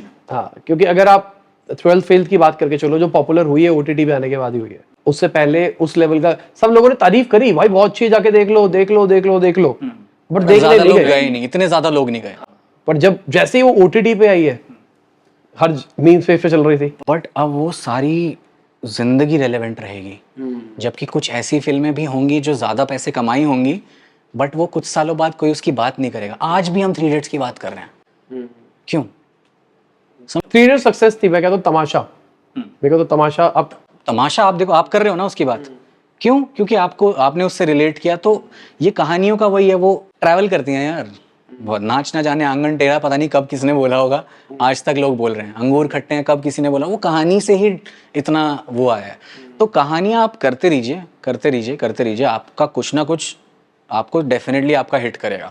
अगर आप इस इंटेंशन से कर रहे हो तो it's just a matter of time. मतलब कोई एक नया यूट्यूब चैनल बनाता है, यार मैंने ये वीडियो बनाई, ऐसा ये कुछ हुआ, चला नहीं चला, तो आपको एक इंसाइट मिली ना, नहीं यार ये जब मैं ऐसा करता हूँ ना, इंग्लिश में बोलता हूँ तो ये ड्रॉप ऑफ आता है मेरा इतना, आपको पता चला, मत बना ना, अगली बार हिंदी में बनाएगा। फिर आपको पता चला, अरे यार वो लोग इस टॉपिक पे बना रहे हैं, मैं इस पे वीडियो बनाता हूँ, विच इज़ अ मासियर कंटेंट। तो आप यही राइटिंग में भी ऐसा होता है, आपको बार बार करके ही। और उसमें ड्रॉप कैसे पता लगता है? जैसे एग्जांपल के लिए यूट्यूब पे तो बहुत प्रिविलेज है, मैं तो कंटेंट बनाता हूँ और यहाँ पे सुपर लॉन्ग डालने का रीजन ये है, एनालिटिक्स में दिखाई देता है कहाँ गिर रहा है, कहाँ बढ़ रहा है, तो कहाँ आगे फास्ट फॉरवर्ड किया, तो वो एनालिटिक्स का ग्राफ देख के समझ में आ जाता है। बट आपको जब वेब सीरीज में अगर आप यूट्यूब पे डाल रहे हो, ओटीटी से भी डेटा आता है? ओटीटी पूरा, कुछ ओटीटी हैं जो अच्छे से शेयर करते हैं, कुछ नहीं करते हैं, बट वो इनसाइट्स डेफिनेटली बताते हैं। ठीक है कि यार ये वाले पॉइंट तक ना क्या है, जैसे कुछ एक ओटीटी ने बताया कि यार हमारा ना 40% ऑफ उस पे पूरे शो का, जैसे अगर 10 एपिसोड का, तो चौथे एपिसोड के बाद मेजर ड्रॉप ऑफ होता है, जिसको नहीं देखना। लेकिन अगर तुमने चौथे एपिसोड के बाद तक दिखा दिया ना, यहाँ तक खींच लिया, तो फिर वो कंप्लीट करते हैं। Like this is an insight at some point of time किसी ओटीटी ने मेरे को दी कि यार ये देख ले, तो they are very particular about कि यार 40% ये 4th एपिसोड तक कितना तुमने दिखा दिया, इस तक पूरा हुक कर ले, इस तक मेरे ऑडियंस बैठ के देखता है कि क्या है क्या है। जैसे आपको भी कुछ दोस्त बोलते होंगे ना, उन्होंने आपको कोई बहुत अच्छी वेब सीरीज सजेस्ट करी, आपने देखनी शुरू करी, यार तो मजा ही नहीं आ रहा, तो अरे भाई बस 3rd एपिसोड तक देख ले, उसके बाद सही हो जाएगी, 3rd तक देख। प्रिजन ब्रेक जैसे है, स्टार्टिंग में थोड़ा बोरिंग लगता है कि क्या चल रहा है यार, के बाद क्या हुक है भाई, के एंड कोई एपिसोड जो आप छोड़ ही नहीं सकते, हर एपिसोड के बाद क्लिफ हैंगर है उसका, तो आपको देखना ही पड़ेगा, समझ रहे हो? तो ये हर चीज की कहानी का वैसा एक होता है। कुछ जगह ऐसा भी ऑब्जर्व किया है, मतलब the OTTs that are working है, उनके लिए उनका पहला सीन, पहले 5 minute, that is extremely important, क्योंकि उन्होंने ये डेटा देखा है। वैसे ही जैसे मैं अब थिएट्रिकल रिलीज के लिए बात करूं, व्हाइल वी आर डूइंग फर्रे, तो मेरे को सबसे ज्यादा बोला गया था कि भाई, अब जैसे मैंने थोड़ा ना लंबा सा उसको स्टार्टिंग लिखी थी, क्योंकि मैं कैरेक्टर के बारे में ज्यादा बताना चाहता था उस टाइम पे, तो मुझे ये कहा गया कि, और बहुत सही इंसाइट है, कि आप रणवीर सिंह लो और आलिया भट्ट लो, गली बॉय बनाओ, तो लोग रुक जाएंगे। उनका करिश्मा है, उनका चार्म है कि एक बड़े स्टार के लिए हीरो को देखने आए हैं, लोग देखेंगे। बट हम फर्रे बना रहे थे न्यू कमर्स के साथ, जिनको पहले कहीं नहीं देखा गया, ज़्यादा नहीं देखा गया है, तो आप उस पर वो टाइम मत वेस्ट कीजिए, आप जल्दी से कहानी के अंदर लेके आइए। तो मैंने उसकी जो ओपनिंग है थोड़ी काटी, वही चीज़ मैंने बाद में डाली कि अरे यार बताना है मुझे, पर अभी ज़रूरी नहीं है, बाद में बता, जल्दी से उसको उस चीज़ के अंदर लेके आ, ताकि वो कहानी दौड़े। अब हुक है सब कि यार ये ऐसा होगा। वैसे ही अब देखो आप कोटा फैक्ट्री की अगर एक्चुअली आप कहानी देखें, तो यार कोई बंदा आएगा कोटा, पहले वो अपना बैग रखेगा, जगह लेगा, ये करेगा, वो करेगा, ऐसा करेगा, जो कि एक्चुअली 2nd एपिसोड में होता है। कोटा फैक्ट्री के सीजन 1 के एपिसोड 2 में होता है कि उसको खाना अच्छा नहीं लग रहा, पानी ऐसा लग रहा है, उसको नींद आती है। ये सारी प्रॉब्लम किसी भी इंसान के साथ पहले होती हैं जब वो ये करता है, but we couldn't take that risk कि यार पहले एपिसोड में मैं ऐसा कुछ बताऊं, पर हमें बताना भी है। तो हमने पहले एपिसोड में कर लिया कि यार बैच की लड़ाई करवा दो, हुक करा दो, जीतू भैया आ गए, वैभव आ गया, मीना वीना सब देख लिया हमने, अब ऑडियंस हुक्ड है कि नहीं यार ये देखना है। तो हम पहला एपिसोड ऐसा होता है, आपकी पूरी कहानी ना का एक छोटा सा सार, कि हमने छोटे से में पूरी कहानी का एक एग्जाम्पल दे दिया। जैसे ट्रेलर होता है ना, ट्रेलर पे कितनी सही लगी कहानी, अब आओ देखते हैं, तो वो उसका बड़ा एक वर्जन ही होता है। तो सबसे पहले थैंक यू, बहुत मजा आया यार, बहुत कुछ मुझे सीखने को मिला, और मेरे दिमाग में बहुत सारी चीजें खुल गई कि मतलब जो मैं पिछले 6-8 महीने से सोच रहा हूँ ना, स्क्रिप्टिंग कैसे करनी है, कैसे नहीं करनी है। ऑल्दो मैं स्क्रिप्टेड नहीं हूँ, मेरे से नहीं हो पाता स्क्रिप्ट वाला काम, मैं तो वो कैमरा ऑन किया और जो मन में आया बोलते गए, मेरे से वो होता है। बट मेरे को फिर भी समझना है कि एक अच्छी स्टोरी के क्या क्या पार्ट्स होते हैं ताकि मैं उसको स्टोरी को प्लान कर सकूं। कभी कभी टेलीप्रॉम्प्टर से मन किया, ऑल तो मेरे पास है पर मुझसे बोला नहीं जाता टेलीप्रॉम्प्टर में, बट कभी मन किया तो मैं भी क्या पता स्क्रिप्टेड कर पाऊँ। तो थैंक यू, बहुत मजा आया। Thank you man, same here, बहुत मज़ा आया बात करके आपसे एंड जो आपकी इनसाइट्स मेरे को मिली कि अच्छा this is how an entrepreneur is thinking, ओ तो वो बहुत बहुत इंटरेस्टिंग लगा। I am so happy to see कि स्टोरी टेलिंग को इतना सीरियसली लेके आप अपने ब्रांड में देखते हो। So very very nice meeting you. Thank you. तो इसी के साथ आज की वीडियो खत्म होती है। उम्मीद करता हूं आपको मजा आया होगा। लाइक कर देना, शेयर कर देना, कमेंट बताना वीडियो कैसी लगी। बाय, गुड नाइट, शबा खैर, खुदा हाफिज।